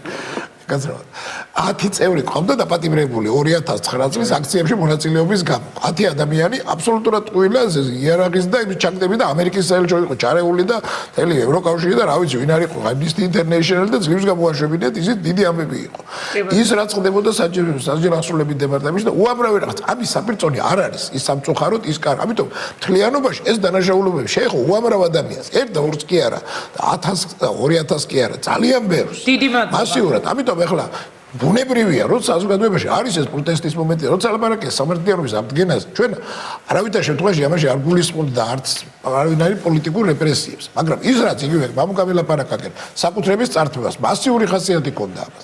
საკუთრების კი, მაგრამ ეხლაც არის, რომ შეახსენეს თუ ოპონენტებმა, მაგალითისთვის იყო ბერტა, ბარამბო და იმიტომ თუნდაც მხოლოდ დასახელებული, რომ ცეზარ ჩოჩელი იყო დაკავშირებული თავის დროს, არა, ნაციონალურ მოძრაობასთან და იყო სწორედ ხათუნა ოჩიაურის წინამორბედი იმ თანამდებობაზე. ახლა რაღაცა იყოს რაღაც კონკრეტულ თემებზე ლაპარაკი, მაგრამ რო თქვა რომ ამას აკეთებს სისტემატურად სისტემა. ცეზარ შუშელის მიმართ ცეზარ შუშელი თანამდებობის პირიც იყო და მის მიმართ პრეტენზიები როგორც თანამდებობის პირიც. თუ არის მე კარგია და ცუდია, მაგრამ მაგაში ეს. თუ არის ასე. გამარო მიპასუხე. ერთდეგივე კაცი აკეთებდა ამას და იქიდან იმათგან მოუკაცრავდა. თუ ასეთი ფაქტები არის ძალიან ცუდია და თუ გამოვლინდება და მე გაძლევ და ის სულ პირობაზე პირადად მეც ვიქნები ძალიან ესეთი კაცებთან თქვენ ნამდვილად იქნები დიდი არა მარტო მე მაგრამ სისტემური ხასიათი სახელმწიფო ამას არ აკეთებს სისტემურად ამას ადრე აკეთებდა სახელმწიფო და ეს არის ამას ვამბობთ ხა თუ ასე დაგველაპარაკები რომ იცით და ჩვენამდე ისიკეთე გაგიკეთე და ვაი თქვენ უმედურებოდა ისე ბუნებრივიას გააღიზიანეს პარტიის ყოფილი მინისტრი გიზით გვერდით და ალბათ მას ექნება ამ თქვენს ნათქვამზე პასუხი და გადაცემის შესავალს მინდა დაუბრუნდე ისევ დავუშვათ ბიძინა ივანიშვილი პოლიტიკიდან ბოლო დღე მოვიდა ახალი პრემიერ-მინისტრი ასევე ჩემი სიტყვები მინდა ხაზგასმით ისევ გავიმეორო რომ თვისობრივად შანსი გამოსვლის და დამკვიდრების როგორც პოლიტიკური ფიგურის სხვა ქონდა ბატონ ირაკლი გარიბაშვილს მაგრამ სამწუხაროდ ალბათ გამოუცდომობის გამო იყო რომ სწორედ მან ვერ მოახერხა და გაცილებით უფრო გამოცდილ პოლიტიკურ ოპონენტებთან როგორც ესე სოციალურ ქსელებში გავრცელდა რომ აიჭრა ბრჭყალებში ესეთი სიტყვა იყო მაგრამ მინდა დაუბრუნდე ძალიან მთავარ საკითხს ქალბატონინგა აქ აღინიშნა არაერთხელ რომ ესე იგი პრეზიდენტი დადიოდა ყოფილი პრეზიდენტი დადიოდა და ძალიან ცუდ რაღაცებს საუბრობდა და ამიტომ არ შემოდიოდა ინვესტიციები და ინვესტიციების შემოდინება ხა ეკონომისტები დამეთანხმებია ალბათ ძალიან ისეთი არ არის მარტივი თვითონ პროცედურა. ეს არ არის მარტო ვიღაცის ნათქვამზე, თუნდაც ყოფილი პრეზიდენტის ნათქვამზე, ან რომელიმე დეპუტატის ნათქვამზე აგებული, არა, ინვესტორები ჩამოდიან, აწარმოებენ კვლევებს, ხვდებიან ეკონომიკურ გუნდს. კვლევა არის მარკეტინგული კვლევა არის, რა ვიცი, იგივე ბაზრის ძალიან ბევრი მიმართულებით, ამის შემდეგ უკვე წვეტავენ ჩადონ თუ არა საქართველოში იგეგმება რამდენიმე ასეულობით მილიონი მარტო არა სად არის ასეულობით 700 ქალბატონინგა მე ასე კი როგორც ბიუჯეტის ერთ-ერთი საკმაოდ მსხვილი სამინისტროს ბიუჯეტის გამკარგავი თავის დროზე მე ვიცი რომ 700 მილიონი ძალიან ბევრია სახელმწიფო ბიუჯეტში დანაკლისი შეიძლება ჩვენი თითოეული მოქალაქე ეხლა ამას ვერ გრძნობს მაგრამ იგრძნობს ძალიან მალე როდესაც უამრავი სოციალური ვალდებულებები რომელიც აღებული აქვს ეხლანელ მთავრობას დარჩება შეუსრულებელი გაზრდილი პენსიები, საყოველთაო დაზღვევა, რომელიც ძალიან სერიოზული ხარბეზებით მიდის და უფასო სახელმძღვანელოები. ამიტომ იცით რა არის? ეს ყველაფერი თვალსაჩინო ხდება 700 მილიონი, ხა იქ რითი გადაფარავენ ევრობონდებით, თვითონ კრედიტებით, შიდა კრედიტებით, ეს ალბათ უკვე ეკონომიკური გუნდის განსასჯელი საკითხია, მაგრამ ძალიან სერიოზული ფაქტორია. რაც შეეხება იმას, რომ სააკაშვილი გამოდიოდა და ცუდ საუბრობდა, მე კითხულობდი და ასევე ძალიან ბევრი, მათ შორის საგარეო საქმეთა სამინისტროც ალბათ, ყველა მის სიტყვას, რომელიც იყო, თქვა საერთაშორისო ფორუმებზე, საერთაშორისო ორგანიზაციების შეხვედრაზე, ეს იყო საჯარო მისი გამოსვლები და მეთანხმებიდა თუ ალბათ და იქ არსად არასოდეს მე არ წამიკითხავს, რომ საგარეო საქმეთა სამინისტროს რო ამოეკითხავს გავსი სიტყვები აუცილებლად ამას საჯაროს გახდიდა, რომ საქართველოში მოვიდა ძალიან ცუდი მთავრობა, ეს რა მოხდა გვენგრევა თავზე. პირიქით, ყველგან ხაზგასმული იყო, რომ ჩვენ ბიზნესის კეთების თვალსაზრისით ვართ მერვე ქვეყანაში. ჩვენ გავაკეთეთ ძალიან სერიოზული საგადასახადო რეფორმა. ჩვენ გავაკეთეთ ავაშენეთ იუსტიციის სახლები, რომელიც დაპატენტებულია, შეიძლება ითქვას და მთელი მსოფლიო იღებს ამ იდეას. ამიტომ ესეთი რაღაცა საჯარო არ ყოფილა, არავის არ უთქვას, რომ ინტერვიუებში არ თქვა რომ მე მთავრობას ხვალ გადავაყენებ. ესეთი რაღაცა მე არ მაქვს, ხოშოს ძიძიგურმა თქვა, ზუია ძიძიგურმა თქვა. მე არ მახსენდება, შეიძლება ვწდები ამ წუთას, მაგრამ კიდევ ვიმეორებ, თვისობრივი ახალი პოლიტიკური სპექტრის, პოლიტიკის ჩამოსაყალიბებლად საჭიროა აბსოლუტურად სხვა სიმაღლეზე გადასვლა. ჩვენ ხო გვაინტერესებს მომავალი და მართლაც როგორც არა წარსული, როგორც თქვენ მწარეთ ბატონ დავით. ჩვენ უნდა საუბრობდეთ იმაზე, რა უნდა იყოს ქვეყნის განვითარების პერსპექტივა და სამწუხაროდ მე მინდა თქვა რომ ამ შემთხვევაში ბატონ ირაკლი ღარიბაშვილისგან და მისი გუნდისგან მე ქვეყნის განვითარების პერსპექტივაზე სხვა ჭრილში საუბარი ვერ დავინახე. დიდი მადლობა ბატონო. მე შემიძლია ერთი რამ გითხრათ, რაც ალბათ აქამდე არ ვიცი რატო არ თქმულა, ყოველ შემთხვევაში მე ვთვლი რომ არ თქმულა, იმიტომ რომ არ არის მომზადებული საკითხი ბოლომდე. ძალიან სერიოზული თემა მზადდება, ეს არის ინდუსტრიალიზაციის თემა. საქართველოსი და მე ვიცი ჩართულია ძალიან სერიოზული საინჟინრო პოტენციალი საქართველოსთან და უცხოეთიდან. და გაზაფხულზე ამან ესე თქვა თავისი მზის შუქი უნდა ეჩვენოს, ასე თქვა. და რატომ არ თქვა მაგალითად ირაკლი ღარიბაშვილმა ახლა ამ გარდაიჭრაბახა ეთყობა და სწორ ესქნა, რა ვიცი, ალბათ სწორ ეკნა. ოღონდ მე შემიძლია ეს გითხრათ, თუ ასეთი რამ გეცდება და ძალიან ბევრ სამუშაო ადგილზე ორიენტირებული ასაკურველი პირველ წელს ალბათ ვერა. ეხლა სხვა რამე მინდა იცი გითხრათ, რა ეხლა უსმენ ხოლმე, გინდა უმცირესობის, გინდა უმრავლესობის წარმომადგენლებს ეს თავისუფლება მრჩება, რომ არასოდეს არ დადგება საშვილი იმისა, რომ ობიექტური შეფასება მიეცეს წინა ხელისუფლებების ნამოქმედებს. ხანდახან ვფიქრობ, რომ როგორც ზუსტად გამსახურდია დამხობაში მონაწილე ერთ-ერთი. მე მაგას ამაგალითად რომ ესე ვთქვათ მოეთხოვათ პასუხი ჩვენთვის უყოლოდ ვის ეს გააკეთა და ეს ტრადიცია დამკვიდრებული იყო საქართველოში შეიძლება დღეს სხვანაირ ქვეყანაში გვეცხოვრა იმიტომ რომ ჩვენ ყოველთვის გვაქვს საუბარი ასაკურველი ყველა ჩვენი წარსულიდან მოვდივარ და თუ არ იცი წარსული და თუ არ აფასებ მომავალს ვერ შექმნი ბუნებრივია მაგრამ აიც ესე იგი აქ ჭირდება ყოველთვის ესე იგი სააკაშვილის ხელისუფლება შევარდნაძის ხელისუფლება მუდმივად ლაპარაკობდა რაც უდე იყო გამსახურდიას ხელისუფლება მე სააკაშვილის ხელისუფლება რაც უდე იყო შევარდნაძის ჩვენ ბუნებრივია ლაპარაკობთ რაც უდე იყო თან ყველას ჰქონდა თავის დანაშაული მაგრამ ეს დანაშაული არის გაფანტული ეს დანაშაული ფარავს ყველაფერს სხვა დანარჩენს ხშირ შემთხვევაში ფარავს ქვეყნის მშენებლობის ორიენტირებსაც ამიტომ უნდა მიეცეს შეფასება და აიდოს ყველამ პასუხი უნდა გააგოს მორალური პასუხისმგებლობაზე ვლაპარაკო პირველ რიგში თავის დანაშაულზე, თავის შეცდომებზე და უნდა გადავდგათ ხვალისკენ, ნაბიჯი. და რაც შეეხება იმას ახლა მე ასე ვთქვათ შემიძლია მხოლოდ ეს გითხრათ დამოვიზდა კიდევაც რა გითხოთ ასე შემოინგა მაგრამ კითხვა არ დამისვია პირდაპირ გადმოგეცით სიტყვა რომ თქვენ შეფასება ახლა ისეთია ჩემი შეფასება ისეთია მაინც რომ მე მჯერა რომ სხვა შორის მე ყოველთვის ესე ვიყავ მე ვიყავ ქართული ოცნების ერთ-ერთი დამფუძნებელი მაგრამ დღეს არა ვარ ხო ხედავთ ამ გუნდში საქმე ისაა რომ მე არ შემიძლია შევეგოო იმას რომ ადამიანები თეთრ ლაპარაკობენ შავს ეხლა ქართული ოცნება იგი ასაკურველია ზოგიერთ შემთხვევაში რომ ამას აკეთებს და ერთ-ერთი გამოსულის დღეს არ მინდა ხა დავასახელო ამას აკეთებს და მე ერთი უნდა დაასახელო ჯიჯიგურზე ამბობ არ ვამბობ თამაშუგოშვილზე ამას ვამბობ რომ ესეთ არ მინდა ჯერჯერობით დავასახელო საჭირო იქნება გამორიცხვის მეთოდით ხო მე შემიძლია უბრალოდ ერთი რამ თქვა რომ ადამიანები არის პერსონალიები ესე იგი ქმნიან ასაკურველია საერთოდ გუნდს მაგრამ პერსონალიებს თავის ხასიათი ამ გუნდთან დაკავშირებით მე არ მაქვს პრობლემები იმისა რომ თქვა იგივეს გაიმეორებ რაც იყო წინა შემთხვევაში. როცა მაგალითად აი ჩემ შემთხვევაში როცა მაგალითად მე არ მქონდა ეთერში გასვლის საშუალება და ეს იყო სულ არ ყოფილა 11-12 წელი 2 წლის განმავლობაში ამ ბატონო. როდესაც მე არ მქონდა უმაღლესი მუშაობის საშუალება. როცა მამუკა ახლედიანი ჩემ განცხადებას აწერდა რომ არის ეს პირადი ინტერესებია და უარი უთხარით და ასე შემდეგ. მაგრამ აი დღეს ხო არ არის ეგეთი სიტუაცია. თქვა სასტარტო თვალსაზრისით კარგი მდგომარეობაა. სხვა მდგომარეობაც არის ისეთი, რომელიც საშუალებას გაძლევს, რომ იფიქროს კარგ მომავალზე. ის გეგმაც გითხარით, რაც არის. და თუ ეს არ მოხდება, რასაკურველია, მე აუცილებლად ისევე როგორც მაშინ, აუცილებლად მექნება პრეტენზია დღევანდელი გუნდის მიმართ, და ამ პრეტენზიებს ესე ვთქვათ, ჩარჩოში აღარ მოვაქცევ. როგორც არ ვაქცევდი ნაციონალური მოძრაობის დროს. კი ბატონო, ბატონო ლევან ჩვენ დასასრულისკენ უნდა წავიდეთ ნელ-ნელა. ეკონომიკასთან კავშირში ორ საკითხზე მინდა ძალიან მოკლედ ყურადღება გავამახვილო. აქ დიდი ხანია საპარლამენტო უმცირესობამ განაცხადა დღეს გაჟღერდა კვლავ ეგრეთ წოდებული ამნისტიის, ეკონომიკური ამნისტიის თემა. იცით, საკმაოდ უცნაური ასე ვთქვათ, გაგრძელება შეიძლება გქონდეს ამ ლოზუნგს ესე ვთქვათ. ხო, იმიტომ რომ თუ კი ვსაუბრობთ ამნისტიაზე, ამნისტია გულისხმობს მანამდე ჩადენილ რაღაცას კრიმინალს, ხო?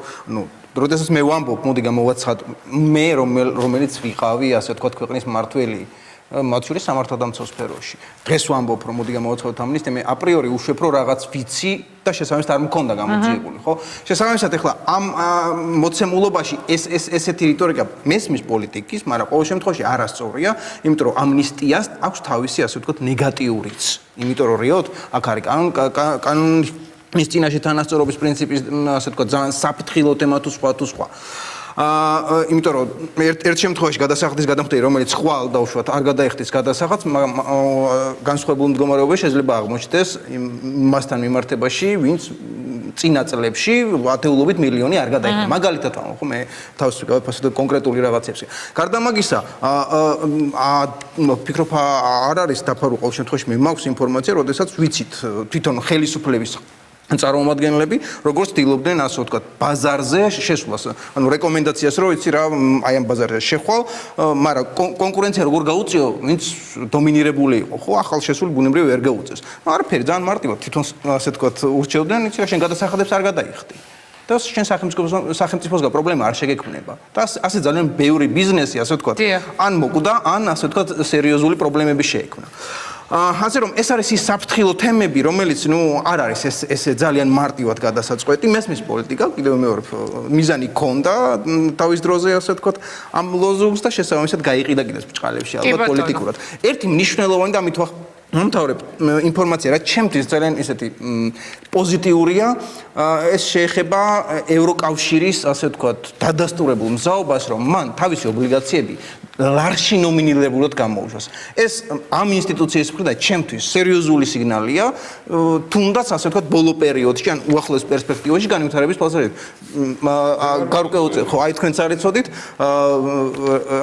ეს შეგიძლია ადამიანს, არ ვიცი. ხო, ეს კი, მე როგორც ასე ვთქვათ, ფინანსთა სამინისტროს ჩეოდა საბჭოს წევრი დახურულ წრეში, ასე ვთქვათ, იმ ფორუმში უпростоრად მოვისმინე ეს ინფორმაცია, ჩემი სკეპსისიც იყო, რატომ არ ამბობთ ამას საჯაროდ რატო ქმედითი არ არის, ყოველ შემთხვევაში. ანუ მაყურებელს რომ განუმარტოთ ეს უფრო დეტალურად, რას ეს არის ძალიან მარტივი ნდობის ინდიკატორი. რეალურად თავის სავალო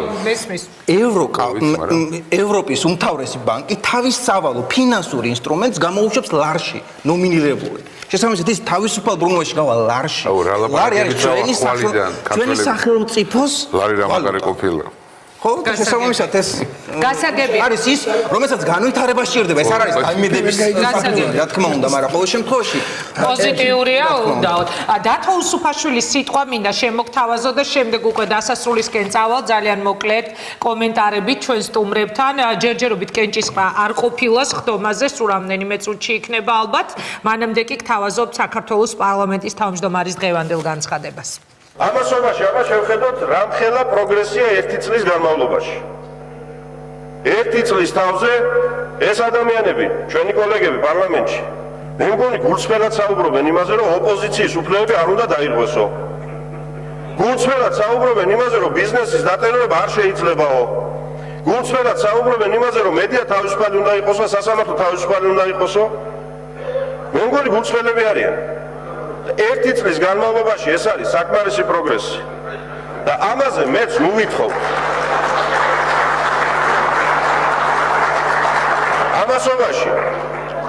ამასობაში თუ ჩვენ მივეცით ხალხს პირობა, რომ ვიქნებით გამაერთიანებელი ერის და ჩვენი სამშობლოს, მაშინ უნდა შევწახდეთ იმაზეც, რომ გაერთიანება ნიშნავს მართლების და მტყუანების გაერთიანებას. გააჩნია საიდან შეხედავ.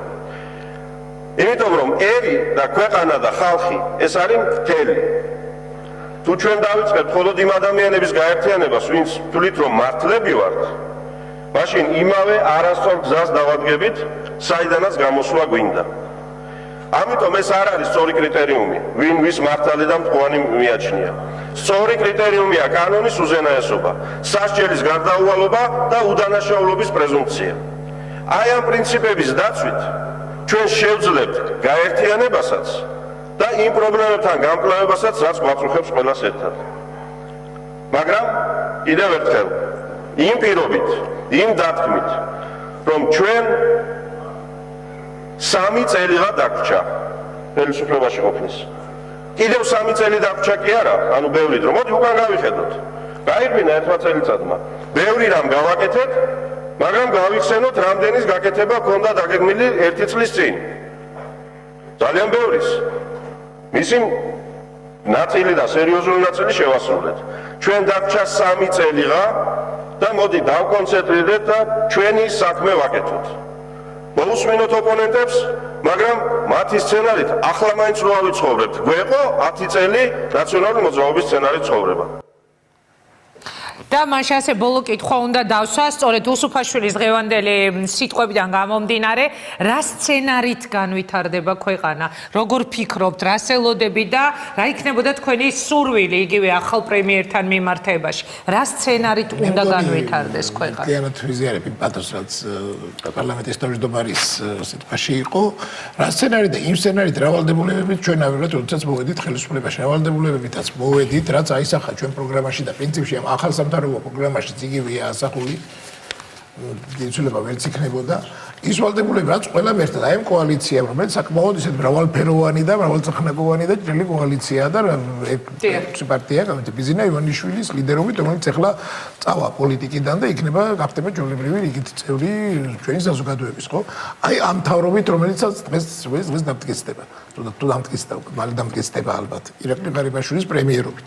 აი ჩვენ ყველას გვაქვს ეს წვის ვალდებულებები, რაც გქონდა აღებული და გამოცხადებული და ეს არის შესაძლებელი. ამისთვის მართლაც დაგვრჩა 3 წელი, რომელიც არც ისე ბევრია, მაგრამ არც ისე ცოტაა, ანუ სამუშაო გვაქვს ბევრი, რაღაცა მართლა გაკეთდა, რაღაცა შეიძლება ვერ გაკეთდა ისე როგორც გვინდოდა, მაგრამ თავარია რომ გვაქვს ის და რეალურად არის რაღაცაში პროგრესი, რაღაცაში არის ჩამორჩენა და ყველა ერთად ამ შემთხვევაში ოპოზიცია იქნება თუ ხელისუფლება იქნება, სამოქალაქო საზოგადოება იქნება, სწორედ უნდა წავიდეთ იქითკენ, რომ როდესაც გაივლის ეს 4 წელი და გადმოვხედავთ, უნდა ვთქვათ, რომ 4 წლის რაც იყო, ახლა ვართ უკეთეს მდგომარეობაში რეალურად. ვისურვებდი, რომ ბიძინა ივანიშვილს, რომელიც სამოქალაქო სექტორშია უკვე დღეიდან, ვისურვებდი, რომ მაინტერესებს უბრალოდ გააკრიტიკებს თუ არა იგი ხელისუფლებას, მთავრობას უახლოესი პერიოდის, თუნდაც 1 წლის გამო. საინტერესოა ნამდვილად. ეს უბრალოდ მე ვფიქრობ, რომ ძალიან ბევრი ადამიანი ამას დაელოდება დიდი ინტერესით.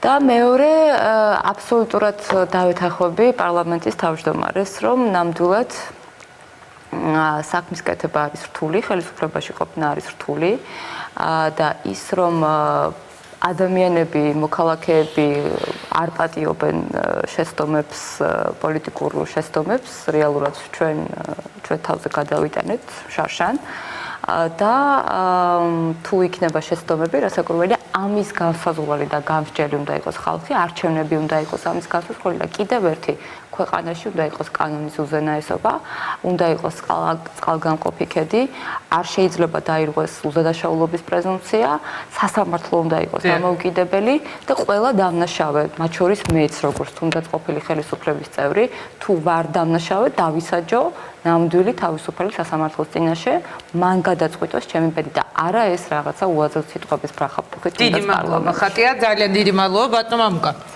მე მაქვს იმედი, რომ ეს 3 ადამიანი, პრეზიდენტი, პრემიერი და პარლამენტის თავმჯდომარეც ხელისუფლებას დააბალანსებენ. მე მაქვს იმედი იმისა, რომ პრემიერი ასე ვთქვათ, შეძლებს საქართველოს ეკონომიკის მოვლას გულისხმობ. და გარდა ამისა, მე მაქვს იმედი იმისა, რომ ქართული ოცნება იმ პირობების რეალიზაციას დაიწყებს ინტენსიურად, რომელიც დადო თავის არჩევნების, რომელშიც მეც მივიღე მონაწილეობა. ეს არის ძირითადად ეკონომიკური საკითხები, იქნება სამართლიანობის აღდგენა, იქნება ყველა ადამიანის, ასე ვთქვათ, თავარი მაშინ ეს იყო გასულ ალბათ ლაპარაკობდით სულ იმაზე, რომ რაც ყველაზე მეტად უჭირდა საზოგადოებას იმის ატანა, რომ მისი ღირსება არის შელახული. აი ამ ნებისმიერი ადამიანის ღირსებაზე ზრუნვა. მე ვთვლი, ეს არის ძალიან მნიშვნელოვანი თემა. შეიძლება ვიღაც არ დამეთანხმოს. და ბევრი ყველა ეს საკითხი მოკლედ, რომელიც ჩადებული იყო ამ პირობაში. შეიძლება დღეს ვერ შესრულდა ბევრი რამ, რაც გასაზრული იყო ამ წლის განმავლობაში. უსუფაშვილის ნათქვამის არ იყოს. მაგრამ მე მინდა რომ შესრულდეს, მე მინდა რომ იყოს სამოქალაქო თანხმობა რასაკვირველია. ყველამ უნდა აგოს პასუხი თავის ქმედებაზე. პასუხისგებლობას მორალურს გულისხმობ ძალიან მაღალი ხარისხისას. და სამართლებრივი ხო დავისწავლეთ. დიდი მადლობა დაასრულეთ ბატონო ლევან. ბატონო, პირველი, რასაც ვისურვებდი, უბრალოდ ეს სურვილი შეიძლება ნაკლებად მოლოდინი, ანგლებოდ მოცემულობა დავარქოთ, ეს არის რომ ეს მთავრობა, ამ მთავრობამ იპოვოს თავის უნარი. შეიძლება არა მხოლოდ მთავრობამ, საპარლამენტო უმრავლესობამ, რომ გამოვიდეს ბიძინა ივანიშვილის ჭრილიდან. ეს ძალიან მნიშვნელოვანი პოლიტიკური გამოწვევა იქნება, იმიტომ რომ დღესაც როგორც აქ თქვენს ეთერში ასევე რიტორიკაში სჭარბობს ბიძინა ივანიშვილის დაწყებული და ამ კაცმა თქვა, მიდივარ. ჩემს გარეშე ინსტიტუტები ავაშენოთო. შესაბამისად, ეს არის ის მოცემულობა, რაც უნდა შეეგუონ. ეს ერთი, მეორე, ველი და ესეც ალბათ უახლოეს პერიოდის გამოწვევაა, რომ უნდა შეიქმნას ინსტიტუტებზე დაფუძნებული მდგრადი სისტემა, რომელიც არის გამორიცხავს ყოველგვარ ასე ვთქვათ კანონის გადაცდომას ან იგივე ბოროტად გამოყენებას ხელისუფლებისა. და პირველი ნაბიჯი სხვათა შორის რისი ბოლოდილიც მაქვს და ველი, იმიტომ რომ დაპირებები იყო პარლამენტის თავმჯდომარისგან და კოალიციის წარმომადგენლებისგან, რომ საკმაოდ მწვავე დებატები და კითხვები აქვთ მათ მომავალი წლის ბიუჯეტთან დაკავშირებით, ასე რომ მე ვფიქრობ პირველი გამოცდა უმრავლესობისგან ახალ მთავრობას სწორედ ბიუჯეტთან დაკავშირებით ექნება. ეს არის ჩემი მოლოდინები. შემდგომში ალბათ იმსჯელებთ ამაზე. დიდი მადლობა. ამ წუთებში იწყება ზუსტად პარლამენტში კენჭისყრის პროცედურა. ჯერჯერობით კენჭისყრა არ ყოფილა. ალბათ სულ რამდენიმე წუთში უკვე დღეს პრემიერ-მინისტრი გახდება ირაკლი ღარიბაშვილი. ჩვენ შეგვიძლია ვნახოთ რა ხდება ახლა საქართველოს პარლამენტში, როგორ მიდის პროცესი. რამდენადაც ცნობილია, უმცირესობა არაპირებს, რომ ნდობა გამოუცხადოს ახალ პრემიერ-მინისტრს და მის ახალ კაბინეტს, უпростоრედ ძველ შემადგენლობას. აი ამ წუთას მიდის კენჭისყრის პროცედურა. 112 ხო? 112 წევრმა პარლამენტი უფლებამოსილია მიიღოს გადაწყვეტილება. კოლეგებო, კენჭი ეხება საქართველოს პარლამენტის დადგენილებას საქართველოს მთავრობის შემადგენლობისათვის ნდობის გამოცხადების შესახებ. დადგენილების პროექტი და მთავრობის შემადგენლობა დარიგებულია. მაინც გაგაცნობთ დადგენილებას კიდევ ერთხელ, საქართველოს პარლამენტი ადგენს კონსტიტუციის 80 პრიმამუხლის პირველ და მეორე პუნქტების შესაბამისად ნდობა გამოეცხადოს საქართველოს მთავრობის შემდეგ შემადგენლობას. საქართველოს პრემიერ-მინისტრი ირაკლი ღარიბაშვილი, საქართველოს განათლებისა და მეცნიერების მინისტრი თამარ სანიკიძე, საქართველოს გარემოსა და ბუნებრივი რესურსების დაცვის მინისტრი ხათუნა გოგალაძე, საქართველოს ეკონომიკისა და მდგრადი განვითარების მინისტრი გიორგი კვირიკაშვილი, საქართველოს ენერგეტიკის მინისტრი კახა კალაძე, საქართველოს თავდაცვის მინისტრი ირაკლი ალასანია, საქართველოს იუსტიციის მინისტრი თია წულუკიანი, საქართველოს კულტურისა და ძეგლთა დაცვის მინისტრი მირიანე ოდიშარია, საქართველოს ოკუპირებული ტერიტორიებიდან იძულებით გადაადგილებულ პირთა განსახლებისა და მტორულთა მინისტრი დავით დარახველიძე, საქართველოს საგარეო საქმეთა მინისტრი მაია ფანჯიკიძე, საქართველოს შინაგან საქმეთა მინისტრი ალექსანდრე ჭიკაიძე, საქართველოს სოფლის მეურნეობის მინისტრი შალვა ფიფია, საქართველოს ფინანსთა მინისტრი ნოდარ ხადური, საქართველოს შრომის, ჯანმრთელობისა და სოციალური დაცვის მინისტრი დავით სერგეენკო, საქართველოს სასჯელახსნების პრობაციისა და იურიდიული დახმარების საკითხთა მინისტრი სოზარ სუბარი, საქართველოს რეგიონული განვითარებისა და ინფრასტრუქტურის მინისტრი დავით ნარმანია, საქართველოს სპორტისა და ახალგაზრდობის საქმეთა მინისტრი ლევან ყიფიანი, საქართველოს სახელმწიფო მინისტრი ევროპულ და ევროატლანტიკურ სტრუქტურებში ინტეგრაციის საკითხებში ალექსი პეტრიაშვილი, საქართველოს სახელმწიფო მინისტრი რეინტეგრაციის საკითხებში პაატა ზაქარიაშვილი, საქართველოს სახელმწიფო მინისტრი დიასპორის საკითხებში კონსტანტინე სურგულაძე. პუნქტი 2. დადგენილება ამოქმედდეს მიღებისთანავე. ესაა დადგენილების პროექტი, რომელიც დგება კენჭისყრაზე. თოთ ჩართოთ კენჭისყრის რეჟიმი.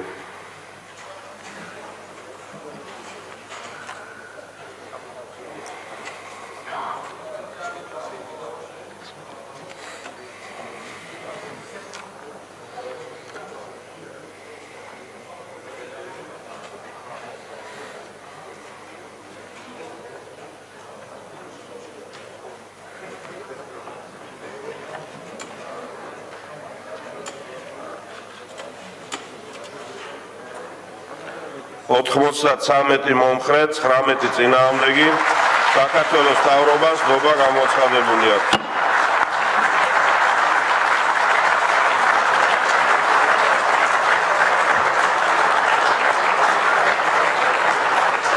კოლეგებო, ამრიგად საქართველოს პარლამენტმა მიიღო გადაწყვეტილება საქართველოს მთავრობის შემადგენლობისთვის ნდობის გამოცხადების შესახებ. მე ხელს ვაწერ დადგენილებას, რომელიც გადაეგზავნება საქართველოს პრეზიდენტს და მან 2 დღის ვადაში თანამდებობაზე უნდა დანიშნოს საქართველოს პრემიერ-მინისტრი. მთავრობას ვულოცავ და ვუსურვებ წარმატებებს. მაშასე 93-19 წინააღმდეგ პარლამენტმა დაამტკიცა საქართველოს ახალი მთავრობა, უпростоრედ საქართველოს ახალი პრემიერ-მინისტრი ძველი სამთავრობო გუნდის შემადგენლობით. ასეთი იყო დღის მთავარი თემა. დღე პირველი ირაკლი ღარიბაშვილი საქართველოს პრემიერ-მინისტრია. ნახვამდის გემშვიდობებით, ხვალ საღამოს 8-ზე ეთერში ვართ.